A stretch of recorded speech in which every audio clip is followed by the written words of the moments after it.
Across the UK, online and on DAB. Take a far-out trip into the twilight zone of late-night radio with Iain.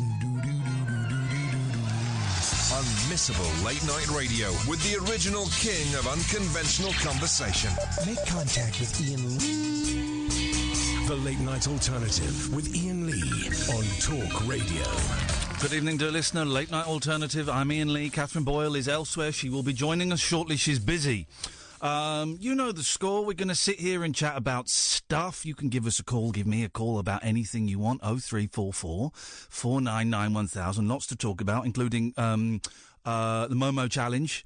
I'm going to be undertaking the Momo Challenge later on in the show. We're going to talk about I saw a story today online. Linda Robson has started smoking 9 years after she quit. Huh? That's a story. And Luke Perry's had a stroke, which is sad, actually.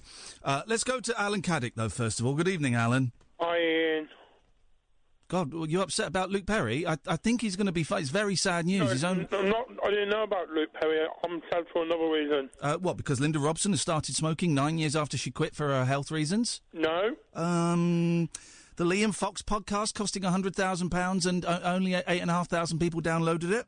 No, I've been dumped. Sorry? I've been dumped. What do you mean? I've been never sold for the meeting tonight, and she deleted her Facebook page, and she deleted all contact. So I'm officially back on the market. So for those... Well, OK. So for those who missed last night's show, Alan had taken himself off of the market because...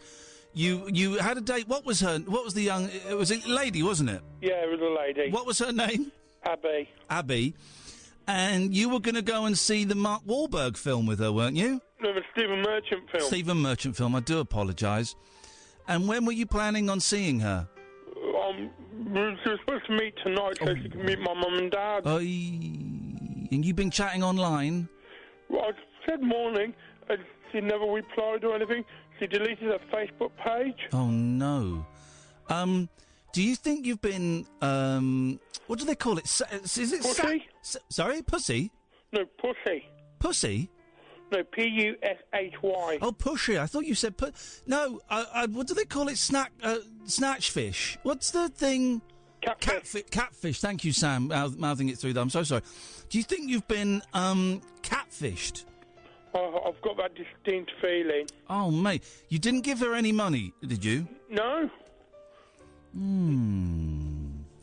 I don't know what to say, mate. That's terrible, terrible news. And it doesn't help with the death of Andre Previn tonight. Oh, God, it gets worse and worse. Listen, it's sad news for you, but can I just say to all of the ladies out there... Alan's back on the market. So if you're up for it... 3444991,000. Oh, well... What was her name? Abby. Okay. I got confused there. Do you think it was a real person, Alan, or do you think it was a fake person, or do you think that she really was real, but maybe she's not deleted her Facebook page, maybe she's just blocked you so you can't see it? I think that's how Facebook works. I think I think it was a bloke pretending to be someone. And that... Okay. Oh, mate, that would have been... Oh, man. Aren't there... People... Here's the thing. People are scumbags, Alan. They mess with other people's emotions and minds and affections. And the heart is not a toy to be played with. It's a grown-up board game. It's like the Japanese game Go, which I'm now becoming obsessed with. I want to know more about this Momo Challenge you're going to be doing. Well, we're going to be doing the Momo Challenge later on. It's very popular with the young people today. I don't quite know what it is, but we're going to be playing it later on. Have you YouTubed it yet to see what it's about? No, here's the thing, right? There's loads of stories in the paper today about the Momo Challenge, right? Yeah. Loads of stories. There's it's in the Mail, it's in the Mirror. Let me just pick one. What's the first paper I've got? Is it in... Hang on. Is it in the Sun? It's not in the Sun. Here we go. I've got the Mirror, right? Page 25 of the Mirror. Momo Challenge, right? Yeah. Twisted Momo web craze urging kids of 5 to self-harm. A sick online suicide game. My voice has gone a little bit croaky. I think it's stress. I've lost half a stone since Monday. Half a stone since Monday. Imagine. Was that because of the crash? Yeah. I've not just not eaten, mate. No appetite. Not slept. No appetite. Just lying in bed crying a lot, Alan. That's all. But don't worry. A sick online suicide game featuring a creepy woman is targeting toddlers by infiltrating innocent YouTube videos such as Peppa Pig. Parents warned yesterday. The Momo challenge, which has been linked to child deaths, encourages children as young as 5 to harm themselves or others and even to take their own lives. The character, a terrifying doll with bulging black ringed eyes, straggly hair and an evil grin, is inserted by hackers into popular online children's videos and hit games such as Roblox and Fortnite. She then orders children to follow her instructions, threatening that bad things will happen to their friends and family if they do not comply. So this is in all the papers, right? Apart from the Sun. Well, I didn't see it in the Sun. Here's the thing. When we called it yesterday, it's fake. It's fake. There's no actual evidence that the Momo challenge actually exists. There's no evidence. Could have been set up by Donald Trump. Could have been. It's unlikely. I don't think... The thing is, I don't think it was set up by anybody, right? I don't think it exists. There was a guy on Radio 4 today, and he'd done some research, and he'd phoned children's charities and helplines and all of this, and nobody has reported any incidents of this Momo challenge. Videos in YouTube? I don't think so. It's fake. It's fake news. It's lies.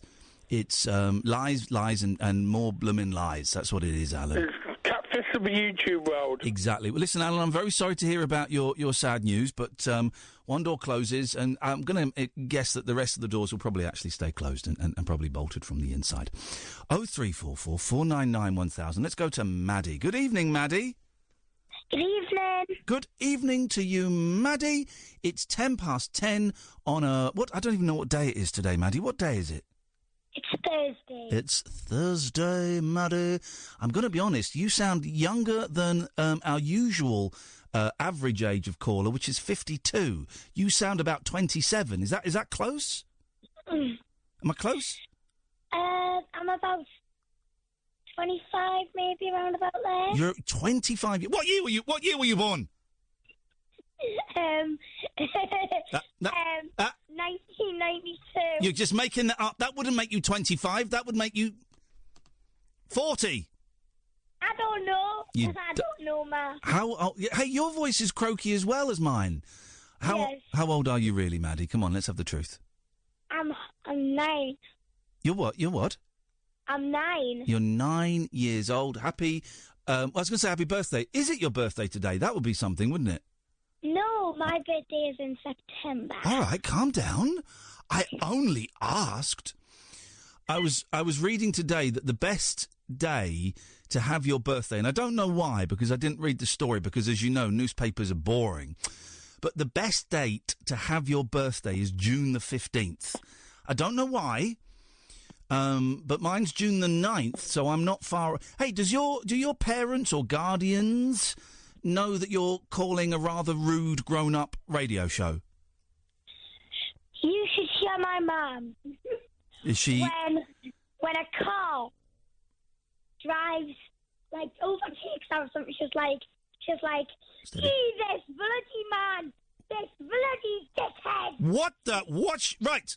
I don't know where you are, Maddie, but can we get some bars of Palmolive? I'm driving up to Maddie, and I'm shoving those in your mouth. Wash your mouth out with soap, young lady. Outrageous! I don't care. Bring. I don't. Hello, child services. Sorry, no, it doesn't matter. You're not my kid, so I can do what I want. Listen, your mother may be an absolute disgrace of a human being, but you don't have to be like her, Maddie. You can learn from her hideous, awful, common mistakes, and you can make something of your life. You don't have to be the washed-up loser that she is, Maddie. You can achieve something. You can achieve so. Hey, listen, here's the thing, right? Why don't I adopt you? Yeah? You wanna be adopted by the guy that from the jungle? Yes. Yay! All right, here we go. Now I'm going to adopt you. I'm going to be like Daddy Warbucks. Okay, I'm going to adopt you. I'm going to buy you expensive clothes. You're going to live on my luxury farm, and you're going to dress in the finest clothes. But, and there is a but, Maddie, you're going to have to work, and you're going to have to work hard. Okay, the floors need scrubbing. The windows need cleaning. I'm not Cinderella. I don't care. I've adopted you now. You're mine. The chimney needs a good old scrub from the inside. So now it's Mary Poppins. So get up that chimney, girl, and scrub it.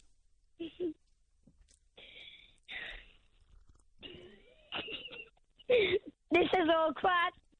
What's your language? This is outrageous. If my 9-year-old boy spoke like that, I would I'd take off my belt and I'd wallop him. Maddie, you've called in. I wouldn't. Maddie, you've called in. Why have you called in? Is it Brexit? I wanted to tell you about the Momo challenge and why you should 100% not do it. Okay. Is it partly because it's not real? Yes, that's one thing. Yeah, okay, go on. So reason one, well, you shouldn't do the Momo challenge. Reason one is it's not real. What's reason two? The Momo challenge was created by this guy who took advantage of some people on the internet. And how you said it's been appearing on kids' channels and games that are very, socialised and stuff. Socialised. People can take Momo form a lot of the time. Yes. But the problem is, with the Momo challenge, obviously, as you said, it comes to self-harm, which is the last thing you'd want to do. It is the last thing you want to do. But here's the thing, Maddie. I'm guessing you've not seen one of these Momo challenge videos, right? No. Right. I would never watch one. No, ever. But here's the thing. Here's the thing, Maddie, right? It's not real. I know. But who told you about it? I've seen it on the internet, and people are like, "Oh, have you seen this Momo girl?" Some people are saying she's real. I'm like, how can this girl, who looks like she's been, I don't know, dragged out of hell? Well, she has. Is half chicken. Well, here's the thing, right? So Momo is a character in a grown-up film, right? And Momo does pop up in a couple of games on Roblox. I don't know if you've played Roblox, but she pops up in a couple of games. I've seen her in a couple of games my boys play. So Momo, kind of exists in video games and stuff. But here's the thing, Maddie. These videos that you read about online and maybe your friends have talked about, the videos don't actually exist, right? What happened was a couple of adults said they were real, and then they got printed in the papers, and then the police kind of put some statements out, and no one actually bothered to check whether the stories were real or not. So the videos don't even exist. So you don't even have to worry about watching a video on YouTube and maybe seeing one of these things by accident because they don't exist, right? Trust me, they don't exist. Okay, and that's why I just wanted to say that it's a waste of time, really. Now, back to Brexit. If we have... what do you want? Do you want Theresa May's deal, or do you want to leave with no deal, or would you call for a second referendum? Thank you very much indeed. We actually had to dump a 9-year-old. Let's turn Catherine's microphone up. Come on now. Come on, Maddie. I like a laugh, but that's going a little bit too far. Thank you very much indeed. Actually had to dump a 9-year-old. So anything happened while I was out? Yeah, I adopted a gobshite. She's got some rather old-fashioned attitudes. Come on now. Maddie, I like a laugh. Mum, I like a laugh, but that was crossing the line. That's inappropriate. Let's take a quick break, shall we? 0344 499 1000 is the telephone number if you want to give us a call. You can give us a call about anything you want. We've debunked the Momo challenge is in nearly all the papers today. I bet the revelation that it's not actually real will not be in all the papers tomorrow. They'll keep printing the stories like they do with the killer clowns. It's nonsense. And we called it out yesterday. There was a big thing on Radio 4 about it today. This guy said, I've investigated it. No one else does. Police have put out statements about it. some of the local Facebook groups I'm a member of had, like, warnings for parents. Schools have put out statements and stuff like that. And this guy said, I've researched it. There's literally no evidence for it at all. My kids' school, both of them, sent out things saying this is nonsense. Good for them. That's a bold move. And well that the done. children need to know that. Yeah, good for them. 0344 499 1000. This is Talk Radio. The Late Night Alternative with Iain Lee. The station's brilliant. On Talk Radio. I don't understand how... And it's bugged me for a while, but I've not... Eamon's trailer. You're wearing glasses? Yeah. Okay. I've been wearing them since I picked you up, like, what was it, 4 hours ago? Oh, really? I had not noticed. I couldn't drive in today. I couldn't drive. I got scared of driving. I went and bought a car today, and normally it's a drawn-out, torturous experience, but I got recommended a car dealership. I knew how much I could afford. I looked around, and I went, yeah, I'll take that one, please. And that was it. That was it. And the guy was like, I said, yeah, I'll take that. I said, look, don't even bother trying to sell me any other crap. I'll just have that now. And he's like, okay. And that was it. God. That was it. Get it on Monday. Daddy Warbucks. Daddy didn't give a shit bucks. It's not, I getting the money from the insurance, and I got some money the other day, and it's like, well, I'll just get that. It's done. But the thought of, the thought of driving. So thanks for driving me in tonight. And I'm assuming you're going to drive me home as well? Well, okay. Let's see how you get on. Just didn't fancy it. Did you notice I was flinching the whole time you were driving? No. Very, very nervous passenger. Very nervous. And I would never... I know. Listen, and I was going really carefully as well. Yeah, I know you were. And I was really just wanting to shout out, slow down, all of that. It's nuts, isn't it? It's absolutely nuts. Anyway, so it's Culture Week on Eamon Holmes' show. Just for a week? No. It's Culture... Can we play that Eamon Holmes... I don't know if you can fish it out of the computer system, Sam. Sam is the young man who is, let's be honest, is the brains of this organisation. If you phone up 0344 499 1000, he's the guy you'll talk to. He's very nice, and he gives you a call back and kind of puts you straight through. Have you got it, Sam? You play it? Listen to this and keep our mics up. Spot the problem. Here we go. From Homer and Plato to Hawking and Pinter, get your essential update on the world of art and literature with Eamon Holmes' Culture Week on Talk Radio. Every Tuesday afternoon, Eamon is joined by the editor of the Times Literary Supplement, Stig Abel, to discuss the latest developments in ideas, culture and the arts. Culture Week with Eamon Holmes, every Tuesday afternoon from 4 on Talk... Did you spot the problem? Did you not spot it? Go on. Play it again. I mean, it's just... once you see it, it's glaringly obvious. From Homer and Plato to Hawking and Pinter, get your essential update on the world of art and literature with Eamon Holmes' Culture Week on Talk Radio. Every Tuesday afternoon, Eamon is joined by the editor of the Times Literary Supplement. Yeah. It's Culture Week. Every Tuesday afternoon. But also talking about Homer and Plato and then saying it's your update. I've known about them for a while. Have they done something new? Nothing has, not much has changed on the Homer and Plato. What's Pinter knocked out? Unless, of course, it's Homer Simpson and Dana Plato. In which case, there's a reference for the kids. In which case, wasn't Dana Plato the girl in Different Strokes? I think she was. Was she? I think she was. She's passed as well. It's all very, very sad. But yes, it's Culture Week every Tuesday afternoon. It's weird, that, isn't it? It's strange old thing. 0344 499 1000 is the phone number. In the last hour of the show, the interview I did with Nick Jones, the folk singer. I really think you're going to enjoy it. I'll explain a bit more a bit later. Very slow, very gentle. And I'm going to play a song in a bit that his wife sent me. It's a song he wrote a few years ago. We played a version of him doing it, but she sent me a version of a school doing it.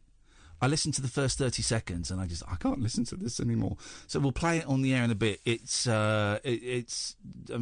Wow, man. It's heavy. It's heavy. Let's go to Ruby first. Good evening, Ruby. Good evening. Okay. Sorry, That's all right. I'm so nervous. My heart is beating really fast now. I'm glad your heart is beating. That's always a bonus. Okay. What we will do is we will try and slow it down to a more reasonable rate. It's funny, isn't it? I get nervous when I'm on the end of a phone to a radio station. I don't know why. I've never ever called into a radio station ever before in my life. Catherine and I are honoured, Ruby. What did you call in about?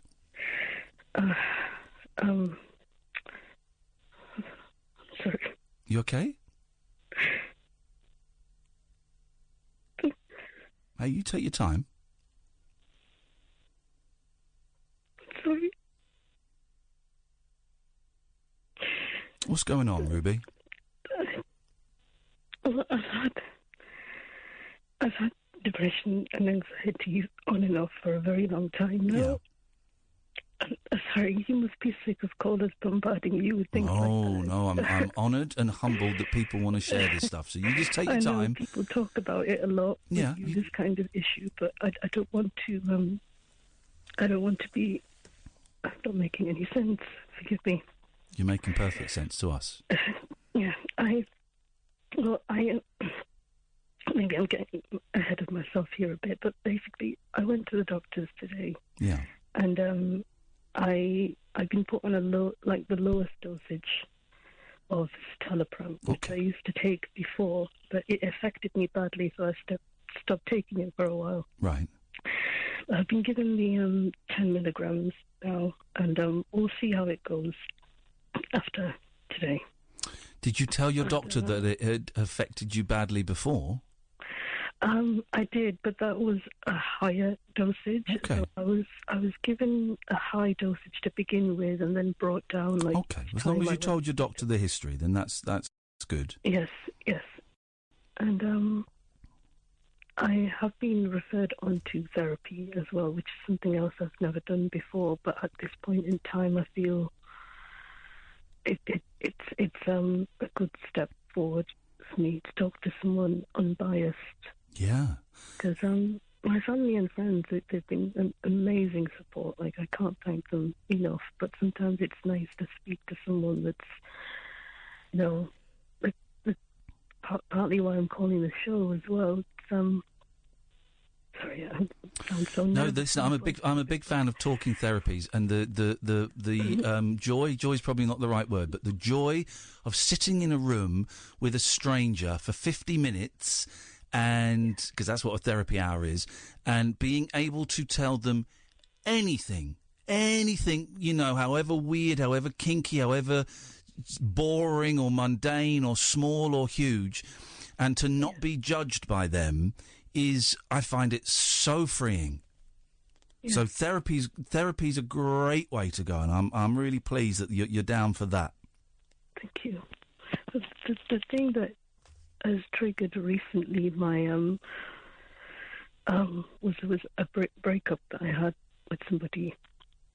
I don't know if you could really call it a breakup, because it was somebody that I met online, and we didn't manage to meet in real life, but it got intense very, very quickly, and they said all the right things, and I was completely taken in by this person. Like, for 2 months, every single day we communicated, and they knew all the right things to say. Can I just double check? It wasn't Alan Caddick, was it, Ruby? I don't know if you heard the call earlier on from Alan that his girlfriend has disappeared. Just want to check it wasn't, was it, Ruby? Has she? Yes. She's gone already? She's gone already. No. Okay, well, that's all right. Well, that's something. Sorry. I'm sorry to make light. Go on. No, honestly, because I have been... Oh, it's going to sound so silly, but...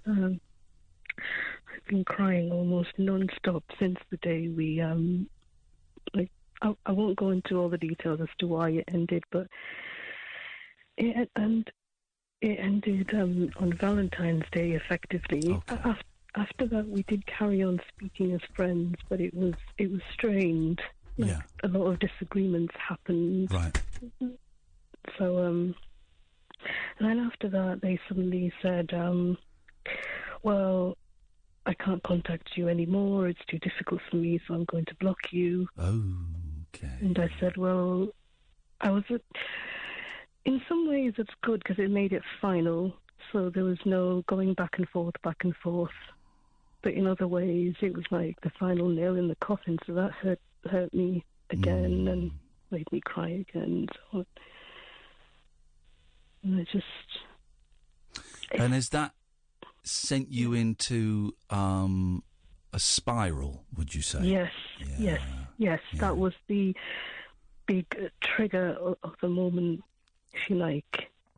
Because whilst I was with them, I'm not saying that life was perfect and rosy and I always had a good day, but it was like this blissful bubble where this person, they adore you, they tell you every day that they like this about you and they like that about you and that you're funny, and you get, I don't know if carried away is the right term, but you feel like you're on top of the world. Yeah. And they gave me that confidence. And I wonder why you don't have that confidence in yourself, and why you need to get positive affirmation about yourself from other people. Why you don't have it within you. Do you know what I mean? Oh, it's something I've struggled with most of my life, to be honest. I get that. I've had some wonderful moments in my life, absolutely wonderful. But then there's always a point where I come crashing down, and it's hard. I stay in that slump for days, weeks, months, and try as I might to focus on other things. It's very, very difficult. Yeah, of course it is. But you managed, within your slump, you managed to get in touch with a doctor and go and see a doctor. Yeah. So that is a huge positive and something you should be very proud of, that you managed to do that. Thank you. And listen, what do I know? I'm just an idiot that sits and talks on the radio. No, honestly, I listen to you every night, and I look forward to it every single night. Well, thank you, Ruby. Well, listen, you are... it sounds like a kind of a talking therapy would be perfect. I'm guessing you... would I be... Would this... I'm going to... would I be right in saying you don't love yourself, do you? Very rarely. Very rarely. Very rarely, yeah. That's something There's that always an issue. Yeah, that's something that a lot of people struggle with. I struggle with. And I think a talking therapy would be really useful in not necessarily fixing that immediately, but perhaps highlighting a few reasons as to why you don't love yourself and why it would appear that you need to, you need other people to make you feel good. Here's the thing I found out, Ruby. There are some people that exist in this world that don't need another person or other people to make them feel good. They can feel good on their own. Now, that sounds incredible, doesn't it? Absolutely, But some people can do that. And I think it's possible to learn how to do that for people like you and me that don't do that naturally. Yeah. And I wish I could be one of those people that just have it naturally, but... You might have to do a bit of work to get it. Yeah. But I think the work is doable. I'm trying to do it. How low are you, Ruby? Are you? Let me ask a really serious question. Are you thinking of harming yourself in any way? No. Brilliant. No. Brilliant. No, luckily, no. Good. All right. Well, that's something. That's something. Yeah. Yes. Yeah. No, that's something. Good. And I'm really, really pleased to hear that, because I was getting a little bit concerned. But okay, good. What have you got tomorrow? I don't have any plans for tomorrow, but I usually call my best friend at least once a day.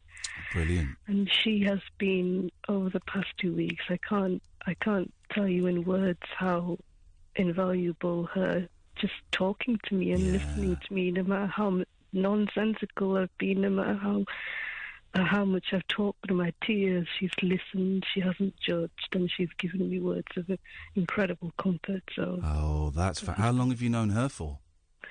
Oh, more than 10 years. There you go. Yeah. You got one of them in your phone, then you're halfway there. Yeah. Is there any way that just tomorrow you could schedule just doing something nice for yourself? And it doesn't have to be anything big, right? It could be something big like going out and seeing a film.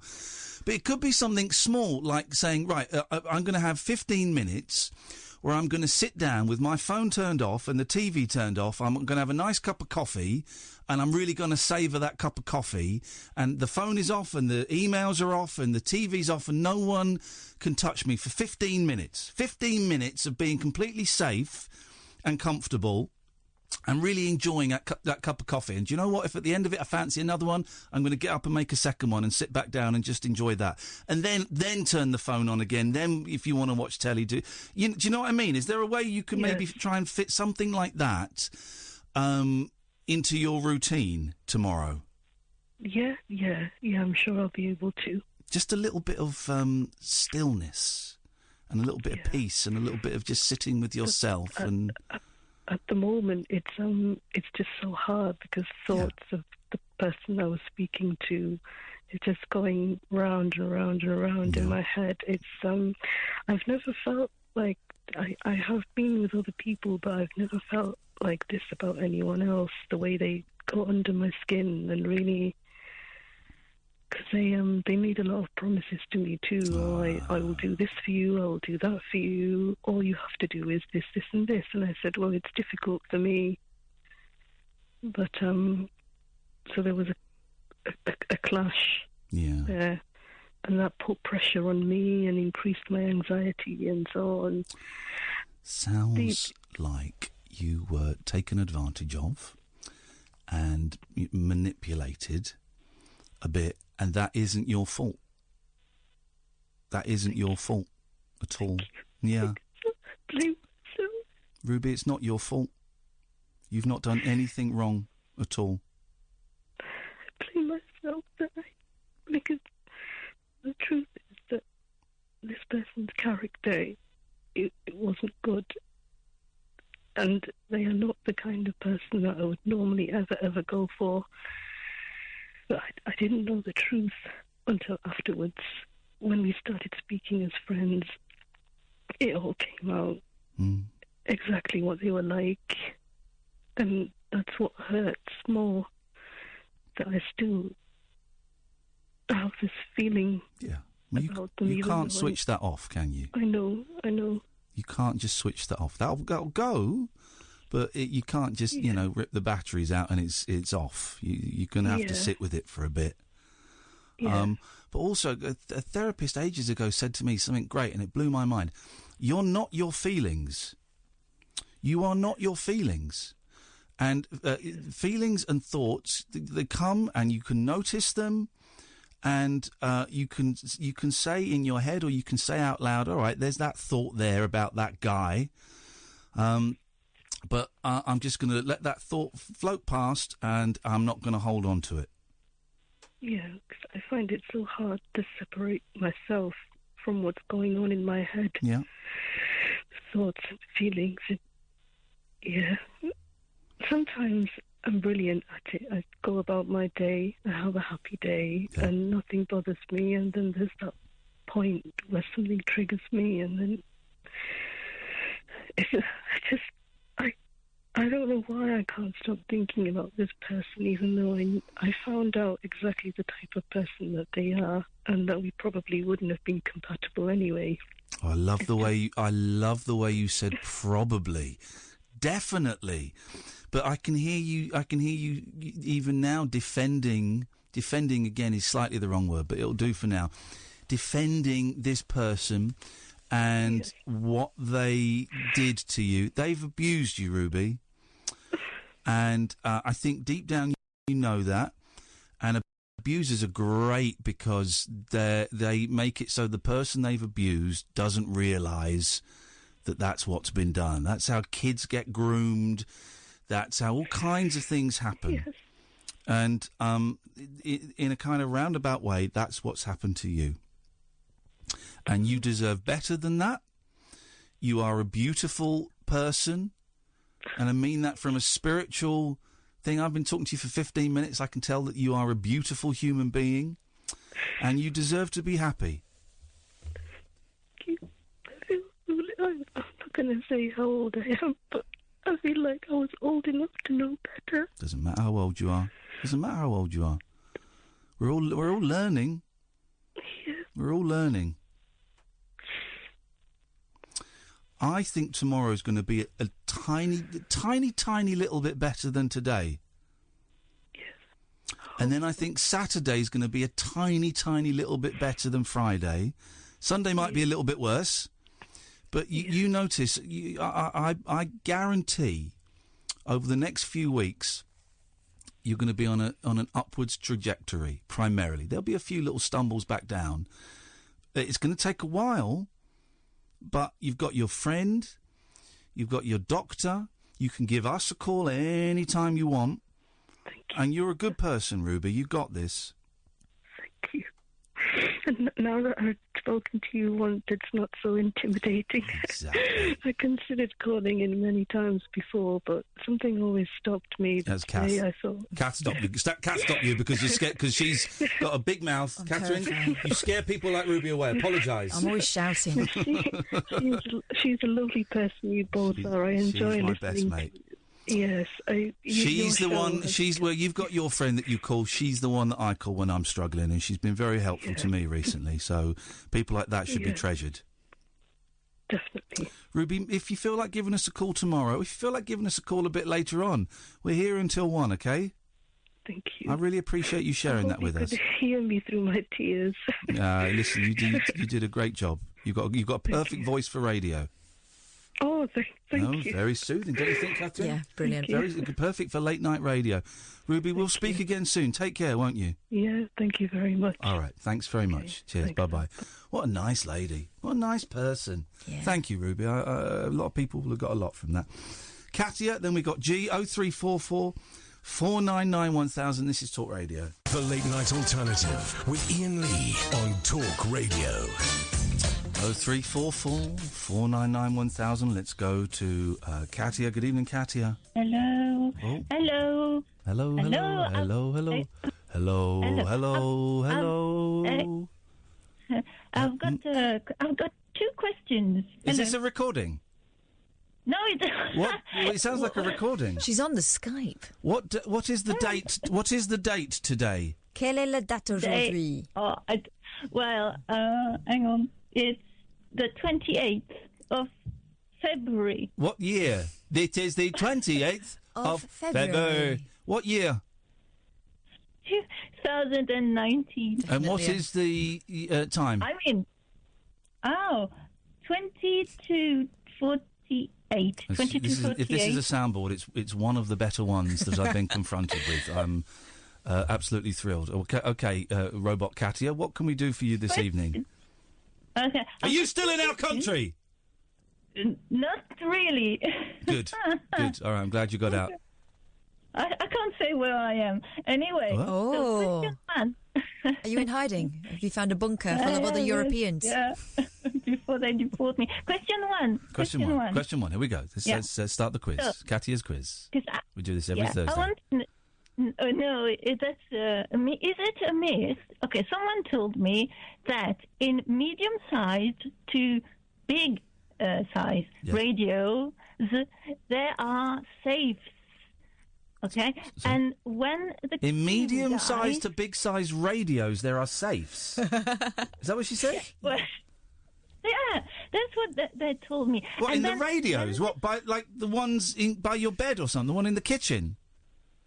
No, the stations, like you're in a radio station now. Yes, in the radio station. You should have put the word station in, because I thought you meant like you'd open up come on, this isn't her natural language. Well, you should make more of an effort. It's too late Yeah, now. I'm making an effort. She's on her way out. Okay, so medium to large size radio stations, they have safes. Radio Okay, stations. yeah, probably, yes. Yeah, Full of petty cash. Well, they probably have a safe somewhere, yeah. Okay, and there is a letter for when the Queen dies. Well. You have to... A letter? And what does the letter say? If you're reading this, the Queen is dead. It's written by the Queen. If you're reading this, I have died. Okay, so is that true? A letter? But what does the letter say? Well, I don't know. He said that. I was gonna. I said, listen, I'm gonna ask to this guy on the radio. Maybe he's gonna tell me. So I'm asking you. Is that true? Kind of. I think you've got it a bit to cock, but yeah, there's an element of truth. Kind of. There is. There's like a folder, I guess. There's a folder. It's not in a safe. There's what does he call it? Obit procedure or something. There's a procedure. If the Queen dies, or Prince Philip dies, or Prince Charles dies, or William or Harry, there's a procedure for most of the royals, but it's slightly different for the important ones. That you have to. Well, all we have to do here is, I think we throw to Sky, don't we? Mm-hmm. We just have to slow the show down. We'll get a little message in our ear. For example, if the Queen died, right, Sam would probably be the one that would whisper in my ear, the Queen has died, we're going to throw to Sky as soon as you can. I wouldn't be allowed, if I remember my training properly, I wouldn't be allowed to go, oh, my God, the Queen has died. I wouldn't be allowed to say it. I would go, I would finish the conversation. I would say, OK, Katia, we have to move on now because we've got some breaking news. Thank you very much. We're coming up to 9 minutes to 11, and we've just had some very important breaking news, so I'm going to throw over to my colleagues at Sky. And then they would take it over. And then there would be probably, if it's the Queen, there'll be about a week of... Oh, a week. Come on, it'll be a month. It will be... Some studios... Didn't the BBC studio have a white... like emergency light? Wasn't there an obit light? There was, yeah. What? Yeah, light would. There was a light, like you'd have a red light for a fire, because you don't hear the fire alarm in studios, so you'd have a red light for fire and a white light for obit. But the problem was at the radio station I used to work at is that it used to go off every Thursday when they used to test the fire alarms out. So if a notable member of the aristocracy had popped their clogs during that time, we would have all just been standing outside in the car park. I never forget the day Nelson Mandela died, and we were at the local BBC station, and we came in the next day, and all the music was black artists. Mm-hmm. Do you remember that? It was like Stevie Wonder and Aretha Franklin and stuff. And that'll happen again with the Queen. It'll all be sad songs. Yeah, but they'll be careful about the lyrics. Just it was black. It was black artists because Nelson Mandela died. I mean, come on, guys. Does that answer your question, Katia? No, yes. Well, I'm a bit... I'm disappointed about not the safe and stuff. What, you think our version isn't better? Well, no. Okay, question 2. Okay. Moving on. Yeah. Question 2. You said, because I don't think that's true, and you probably made that up, but I want to be sure. What? About... the guitar tech. You said Brian May's guitar tech. Oh, yeah, this is true. Yeah. Is it true? Well, go on, say it again. Go on. What I said. He hides Brian May's guitar. It's funny enough. Every day. Yeah. No, that's not possible. Well, this is what I was thinking about this the other week. How weird this is, right? A few years ago, I had the privilege of going to Brian May's garage to do a little film about Vox amplifiers. It's on YouTube. And I interviewed Brian May, and he had... before he turned up, his roadie turned up with his famous fireplace guitar, and we got chatting, and I said, how come you've got his guitar? And he said, Brian doesn't have the guitar in his house. This is absolutely true, right? Yeah. Doesn't have the guitar in his house because it would be an insurance risk, because it's, like, priceless. He said, so I bring the guitar to work, and then I take the guitar home, and I take it to different places, and Brian never knows where his guitar is. And I was thinking about this the other day, thinking, that's nuts, right? That's really dumb. Yeah.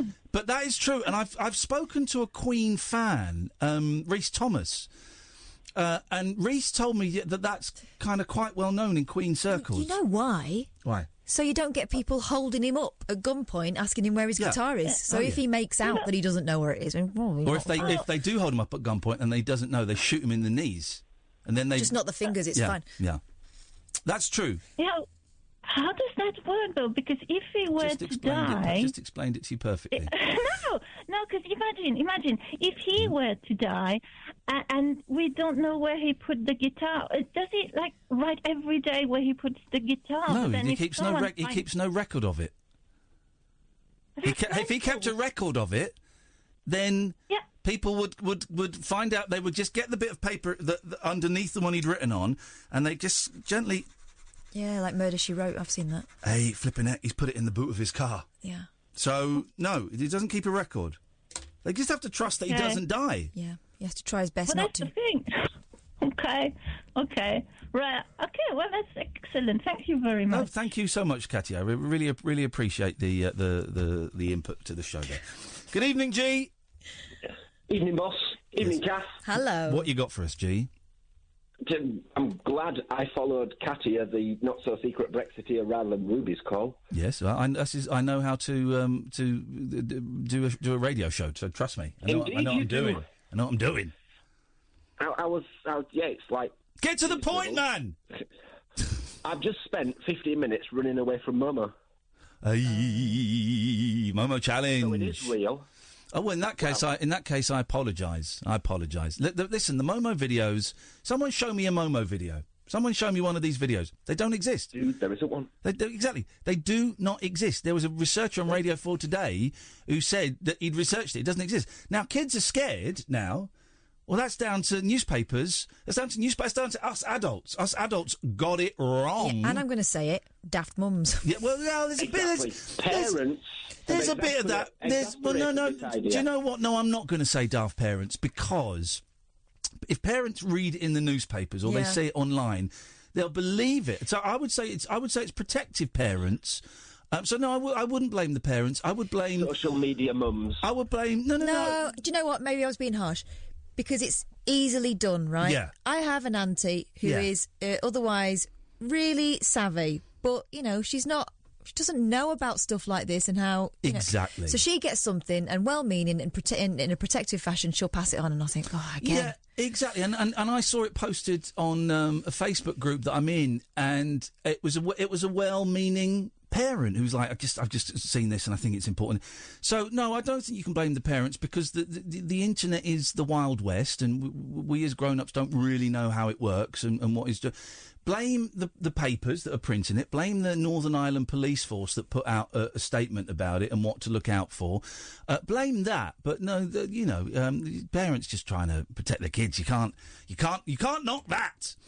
Thank you, G. 0344 499 1000. This is Talk Radio. Across the UK, online and on DAB. Get an earful of unusual nocturnal emissions with radio's Lord of Misrule, Iain Lee. No relation, thank God. Unfiltered Night Talk with the original king of unconventional conversation.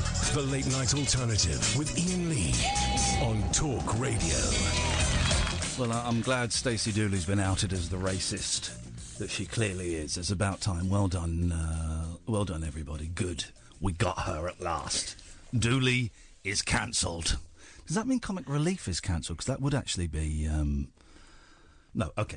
0344 499 1000 is the telephone number if you want to give us a call. The Late Night Alternative on Talk Radio. Weeknights from 10. I'm Iain Lee. Catherine Boyle is here. And someone else has just noticed about the tone of the news. It's a questioning kind of tone. What have we done in the first hour? We've solved the Momo challenge. Don't need to worry about that. That's done.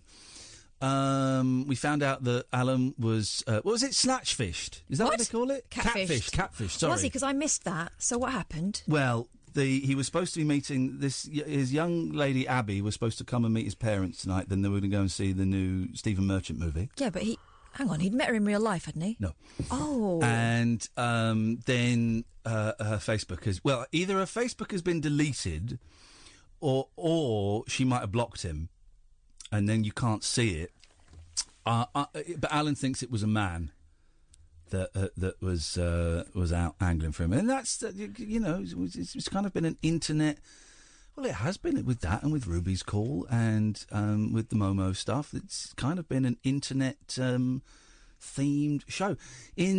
After midnight, we're going to play an interview with Nick Jones. I'll kind of set it up just before the news at 12, but I think it's really lovely. And Nick and his wife Julia and his daughter Helen made me feel so welcome. Such lovely, warm-hearted people. Great cook. Helen cooked us tea, made a lasagna. Ooh. The cheesecake was shop bought. That was disappointing. No, but it was... Did you mark it down for that in the cab on the way home? I did a little bit, yes. And they made me feel so welcome. And we'll play the song that Julia sent me in a bit, actually, that Nick had written recently. He's not written too many songs recently. He talks... It's really heartbreaking. He's a folk singer, and he a terrible car crash in 1982 that nearly killed him, and it ruined his career. He couldn't play guitar, and he had brain damage. And he talks in the interview about he's writing new songs. And then afterwards, Julia kind of said, yeah, but Nick kind of gets very focused and doesn't really finish these songs, and some of these are just like a few words scribbled down, and she kind of put the record straight. But they're a very funny couple, and he doesn't really remember much, okay? And she was just sat there just shaking her head going, nope, that didn't happen like that. And I go, right, go on, you tell me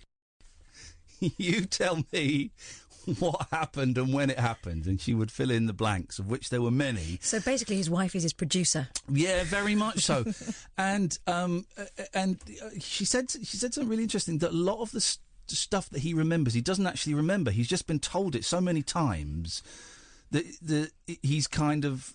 that those are his memories, are being told those stories. It's a really sad story.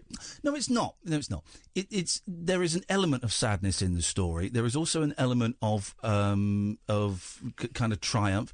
But it's about love. That's what the story is about. The story is about love between those two. And then we don't mention Helen, but we talk about his son Joe as well. It's a story about love. That's what it's about. And it's a cracking story. And I'm going to play a song in a little bit that I've not listened to all the way through yet. 0344 499 1000. We'll play Nick Jones after midnight, and then we'll also put it out as a podcast tomorrow. Before that, though, here's Scott. Good evening, Scott. It's Scott Slot. Oh, good evening. How you doing? I'm okay. Scott, what you got in your slot? It was about that Ruby that rang in earlier. Yes. I do feel for the lass. Is it over a fella or something? She's upset. Well, it's just. I tell you what. Take those big boots off. Stop stomping. You're stomping a little bit, and I'm guessing you don't mean to. Well, not really, but if she wants something to be upset about, maybe. Okie dokie. I'm just going to guess that you were going to talk a load of rubbish there. I don't know what that was about. I don't know what that was about. It was about 2 minutes too long. Thanks, Scott. Appreciate that, mate. Should we play that song? So this is... I don't know how to work my computer. Okay, right. So this is a song Nick wrote recently. We played a version of it. There's no studio... Well, there is a studio version of it, but him and his son aren't very happy with it, so who knows if that will ever see the light of day. But then, bizarrely, like a primary... I don't know if it's a primary school or maybe a middle school. Middle school? You don't get middle school. Do you get middle school? Yeah, I went to a middle school. Anyway, school bizarrely recorded this song, and it's absolutely stunning, and it's I think it's very prescient, and it will probably make me cry after the week that I've had. So sit back for 3 minutes and have a listen to this. Hang on a second, let me cue it up. So this is Now, written by Nick Jones.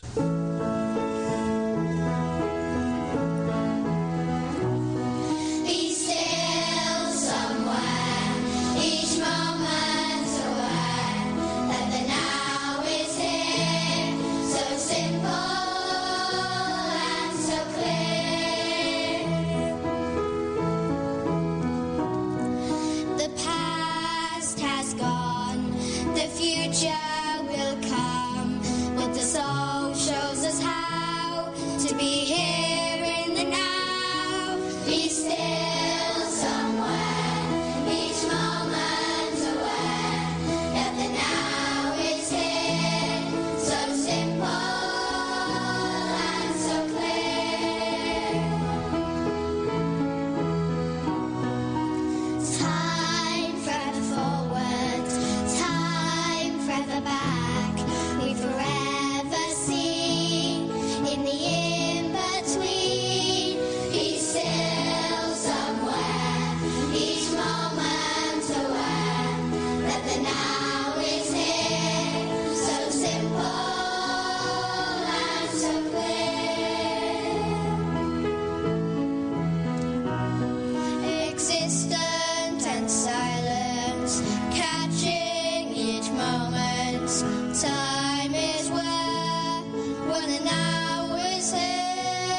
between, come and gone, eternally, and the now shall be still somewhere, each moment aware, that the now is here, so simple and so clear.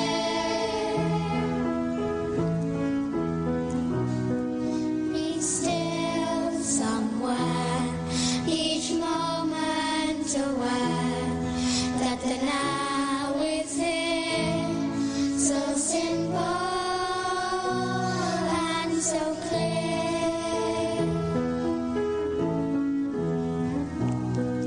Be still somewhere, each moment aware, that the now is here, so simple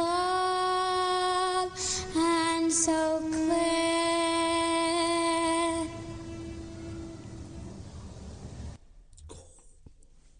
Flipping heck.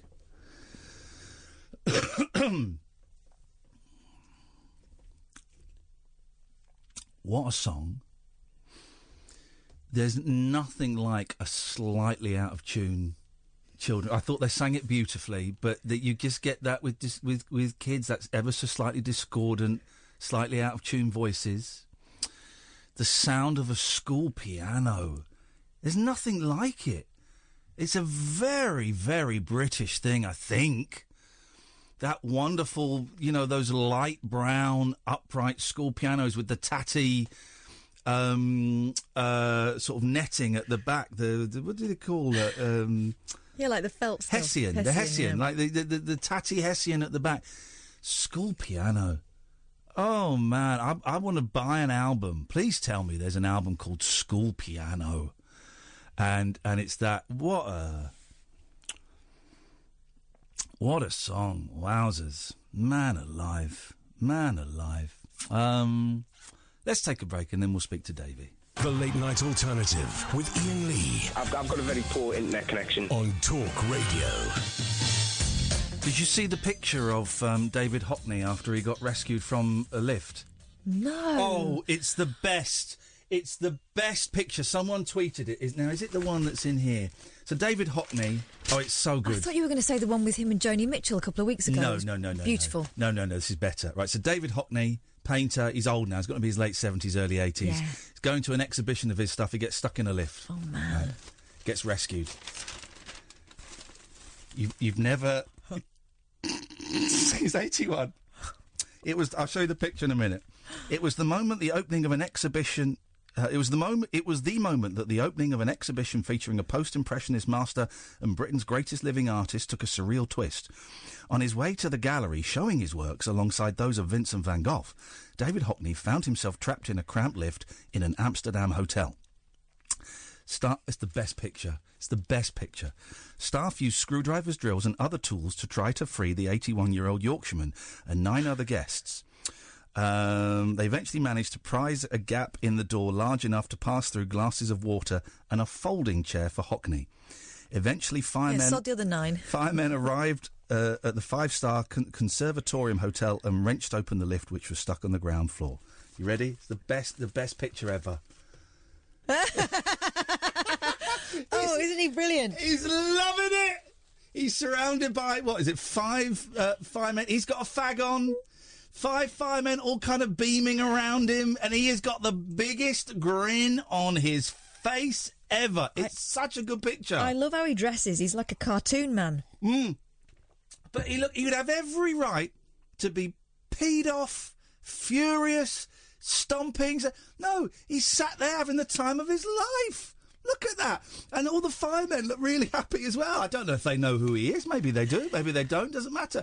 They're all having a great time. He's just a rather jolly English gentleman. Isn't it brilliant? He's wonderful. Someone tweeted that earlier and I just thought it was such a lovely image. Davey is on the line. Good evening, Davey. Good evening, Iain and Catherine. Good evening. And also Sammy.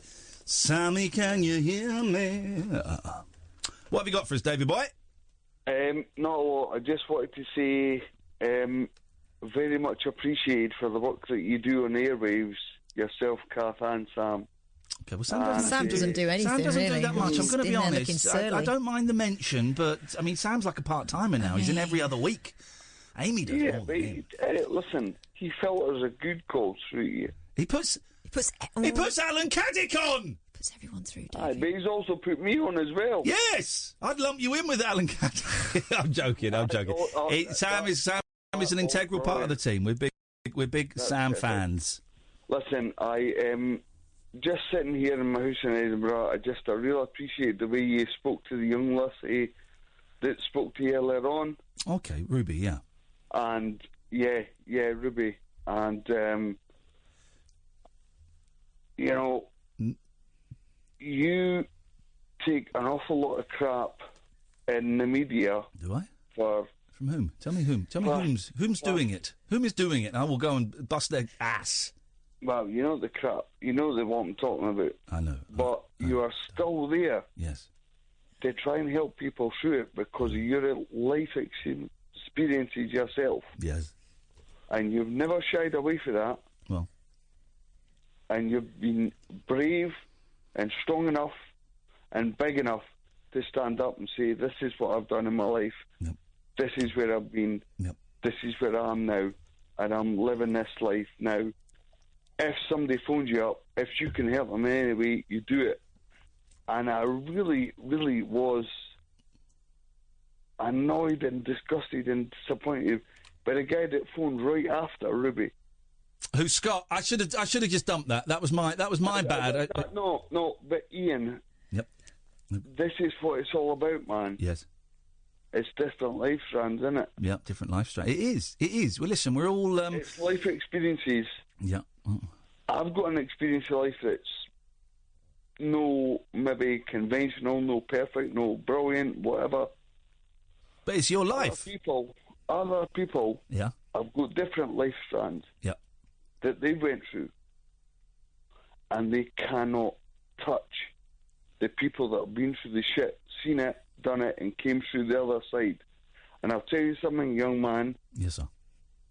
Yourself and Catherine and Samuel, you're three of the people that's doing a hell of a lot to help people. All right. Well, listen. That have had the shit hit the fan for them and, come through the other side. I wonder if shit did actually hit a fan, I don't think it would do that much. Oh, it would be very messy. Come on. Against the wall. It would. I don't know if it would. It depends on the consistency. Yeah. I think the smell would be the issue, but it's not like it's going to hit the fan and then suddenly everyone in the room is covered in faeces. How big is the fan? How big is the faeces? The one thing you've got to ask yourself is... Yeah, do you feel lucky? Is it going to be a log or is it going to be a splat? OK, thanks very much for your call, David. I appreciate that. I mean, you're asking the questions that we all need to... I ask that every single morning, David, when I go to the bathroom. Is it going to be a log?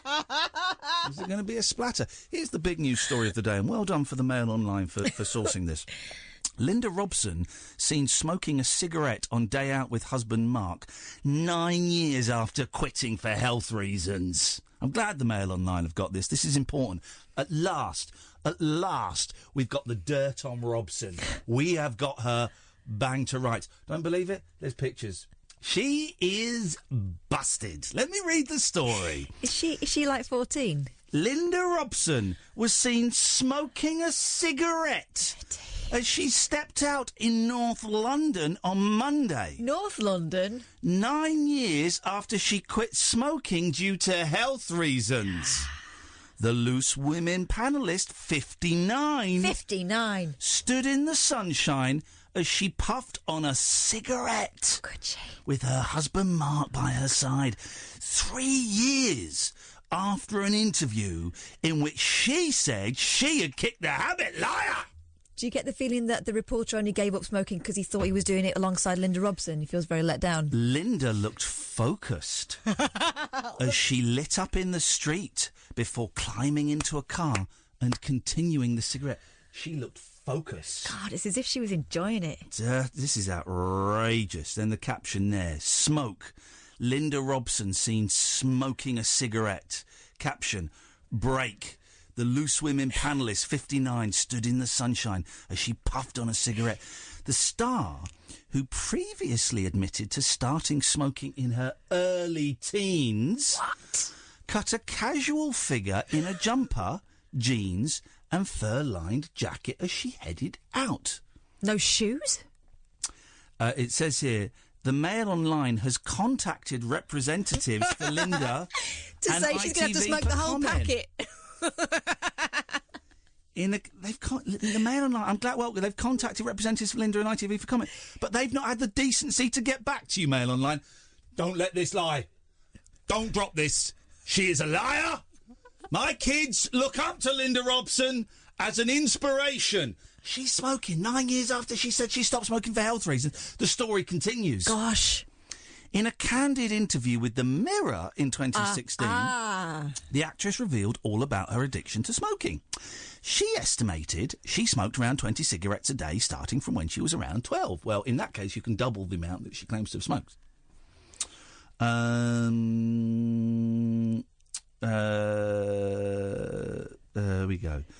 The star managed to quit the habit at the age of 34 after smoking throughout her first pregnancy. Scumbag. The decision was taken due to a series of family health scares. Yeah. Her mother, Rita, had 2 heart attacks due to smoking, and her father, Bobby, died from lung cancer. The Loose Women star admitted she stayed off the cigarettes until her 50th birthday, but within a week she was back smoking 40 Marlboro menthol cigarettes a day. She said an ultimatum from her daughter... None of this adds up. She said an ultimatum from her daughter Lauren in 2010 was the motivation needed to finally quit smoking. The star said, "She told me she was trying to get pregnant and wouldn't let me look after her baby if I didn't stop smoking." In April 2017, Linda revealed she had smoked throughout her first pregnancy as she was unaware of the health risks. Linda, a parent to children Lauren as well as Lewis and Bobby with Mark, conceded that her own decision to smoke during her first pregnancy may well have been different had she been aware of the implications. "I smoked all through my pregnancy because I smoked all through my pregnancy because I didn't know the risks. It was about 34 years ago," she explained. Dearie me. Linda, who has recently lost more than 2.5 stone in weight after ditching alcohol and sugar, is now on the road to recovery after... Well, there you go. We've got you, Robson.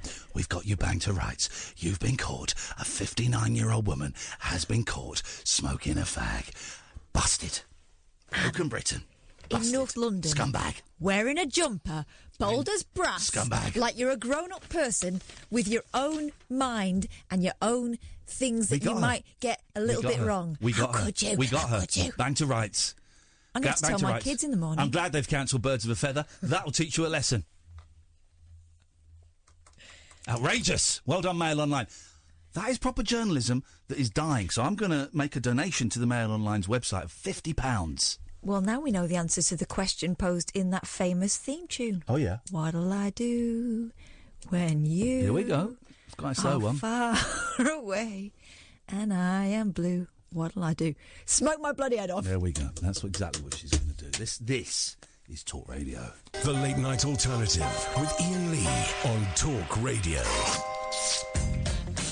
03444991000. We got Nick Jones in the last hour of the show, so if you want to give us a call, now is the time to do it. Yeah, don't be shy. You won't get the chance in the last hour, guys. By the way, the On Cinema Oscar special is on YouTube now, guys. I'd go and grab it. I'd go and grab it while you can. Go and grab it while you can. It's very, very... I'm halfway through it. Very, very funny. This is nuts. Hundreds of Muslim parents will take their children out of primary school tomorrow in protest against gay lessons. They're having lessons on how to be gay, what to do, where to put the PP and the butt. More than 450 kids. I wonder if this is like it says Muslim here, but I wonder if it is purely... I mean, we know that the Islam, that hardline Islam and hardline Christianity have problems with being gay. Hardline Jews, I don't know if they do Sikhs? I don't know if any other religions do. I'm guessing. I'm going to assume they do. Yeah, 10 Commandments. Yeah. Thou shalt not put another fella's winky... I mean, if that's... where the sun don't shine. If that's the translation you go for. Translation. More than 450 kids will be removed and a demo held, organisers say. They claim gay assistant head, Andrew Moffat, MBE, is promoting LGBT issues without their consent at Parkfield Community School, Birmingham. He has set up an awareness programme with books such as Mummy, Mama and Me. 2 gay mums! Parent Fatima Shah, 29, said, quotes, I won't do the Birmingham accent because I kind of hit and miss with it. It's totally wrong. Children are being told it's okay to be gay, yet 98% of the... This sentence is nuts, right? This sentence is insane. But is she a statistician? This is insane. It's totally wrong, says parent Fatima Shah. Children are being told it's okay to be gay, yet 98% of the children at this school are Muslim. Let me read that again, because it doesn't make any sense, right? Well, it does make sense if you follow one thing. It's totally wrong. Children are being told it's okay to be gay, yet 98% of the children at this school are Muslim. So what she's saying is, if you're Muslim, you can't be gay. Mm-hmm. Not just if you're Muslim, it's wrong to be gay, but if you're Muslim, you can't be gay. You just can't be gay. It just doesn't happen. People like that, who knows what was the sentence before this? Who knows the sentence after it, to give it a bit of context? But also, I wonder whether they are not allowed to be around gay people. You don't want to know about it, so you don't need to. Here's the thing, Fatima Shah and the Muslims that are pulling their kids out of this, and the Christians, if that get, it's okay to be. You know what?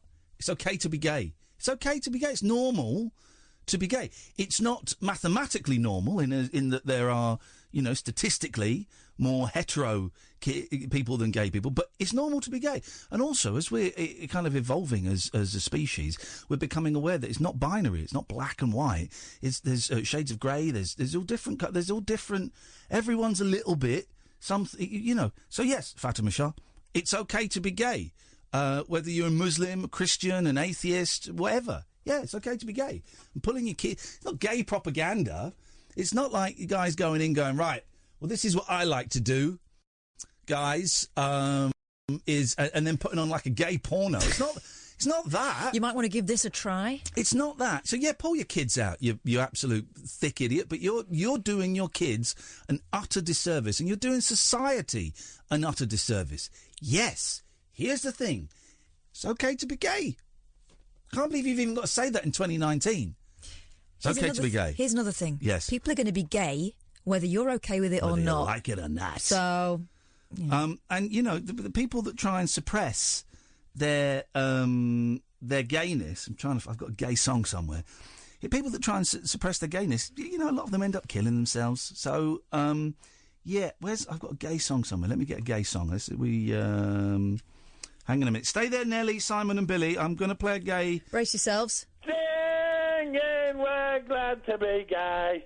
Singing, we're happy this way. Here we go. Singing, this is a Fatima Shah and all of the parents, Muslim or otherwise, that are pulling their kids out of gay lessons. It's okay to be gay. Absolutely okay, wonderful, beautiful to be gay. Perfect, wonderful, lovely. Joyous, it's loving. Let's try Billy. Good evening, Billy. Hello. Hello, Billy. You all right? Yeah, my radar's just gone off, so be careful. Okay. What you got for us? I just thought I'd call you up for a chat. Just talking. I heard what you're saying there about gay people as well. Okay, thanks very much for your call, Billy. Let's try Simon. Good evening, Simon. I'm glad he agreed. Hey, hello, Simon. How are you doing? All right, mate. What you got for us? Just want to thank you, Iain. Thank you for introducing me to new music. Oh. The amount of songs, and I'll give you a few examples. There's the Matt Monro song that you play at the top of the hour occasionally. Oh, yeah, that's good, Dan. Kelly's song, which you introduced me to as well. Which song? did you and Kath sing a Kelly song at one of the rabbit holes? Oh, the song. The start. Yeah, How much I love you. I haven't heard that You know the song. Oh, Khalees. Well, Little Bird. No, Little Star. Little That's Star. a great song, Little Star. I love that. The Imani Coppola stuff is brilliant. Well done. All of it. But I just wanted to try introducing you to something. Are you aware of an artist called Frances? What female British singer?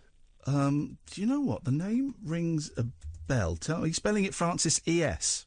It's E.S., yeah. Say It Again is probably her most famous single from years ago.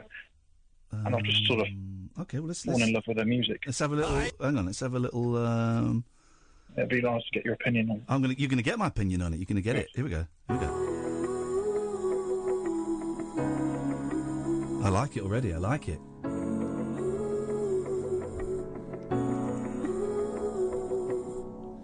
You run with the sun in your eyes, and I love you, arms baby. open to whatever you find. Then there's me, hopelessly trying to find a way Yes. of hearing three little words from I like your that bit. mouth, and not feeling this heaven without humor me. I know you said it, but say it again. I wanna know that you mean it this time. Say it again. I know that I should believe it, but I... Cass not digging it? No. It's not really... it's not really... that whole breathy thing, posh thing, is not really me, but maybe it's a grower, not a shower. All right. Yeah, it's a bit sort of Julia Fordhamish a little bit, I think. That's sort of take back, I think. Right. I'm gonna give you one. Hang on. I'm gonna give. Okay. I'll give you one. I'll give you a song. Here we go. This is from a Swedish singer called Doris. You ready? Yeah. Here we go. This is Doris singing the theme tune to film 94. Okay. Here we go.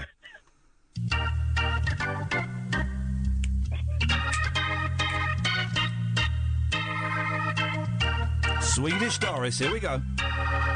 This is great. This isn't a joke. This is great. I wish I know how it feels to be free. I wish I could play all the chains holding me.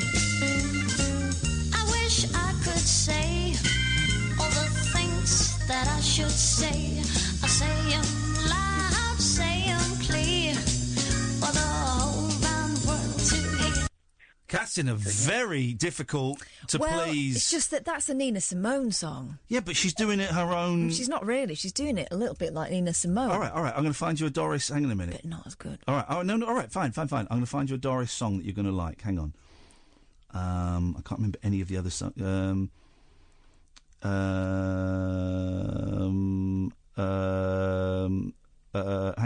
on. You better bring it. Hang on a minute. I've got to find a. Hang on a minute. What do we? Did that work for you in any way, Simon? Yeah, I quite liked it. Ian, your Spotify playlist, are you in control of that, or does somebody do it for you? The songs that are on your show? Somebody does it. A guy called Ray does it. Brilliant. It's a great playlist. Ray does it. He does it all by himself. Hang on a second. Let me find. I'm going to find you a song. I'm going to find you a Doris song that you're going to like. Okay, here we go. Calm down. Okay. Here we go. You made a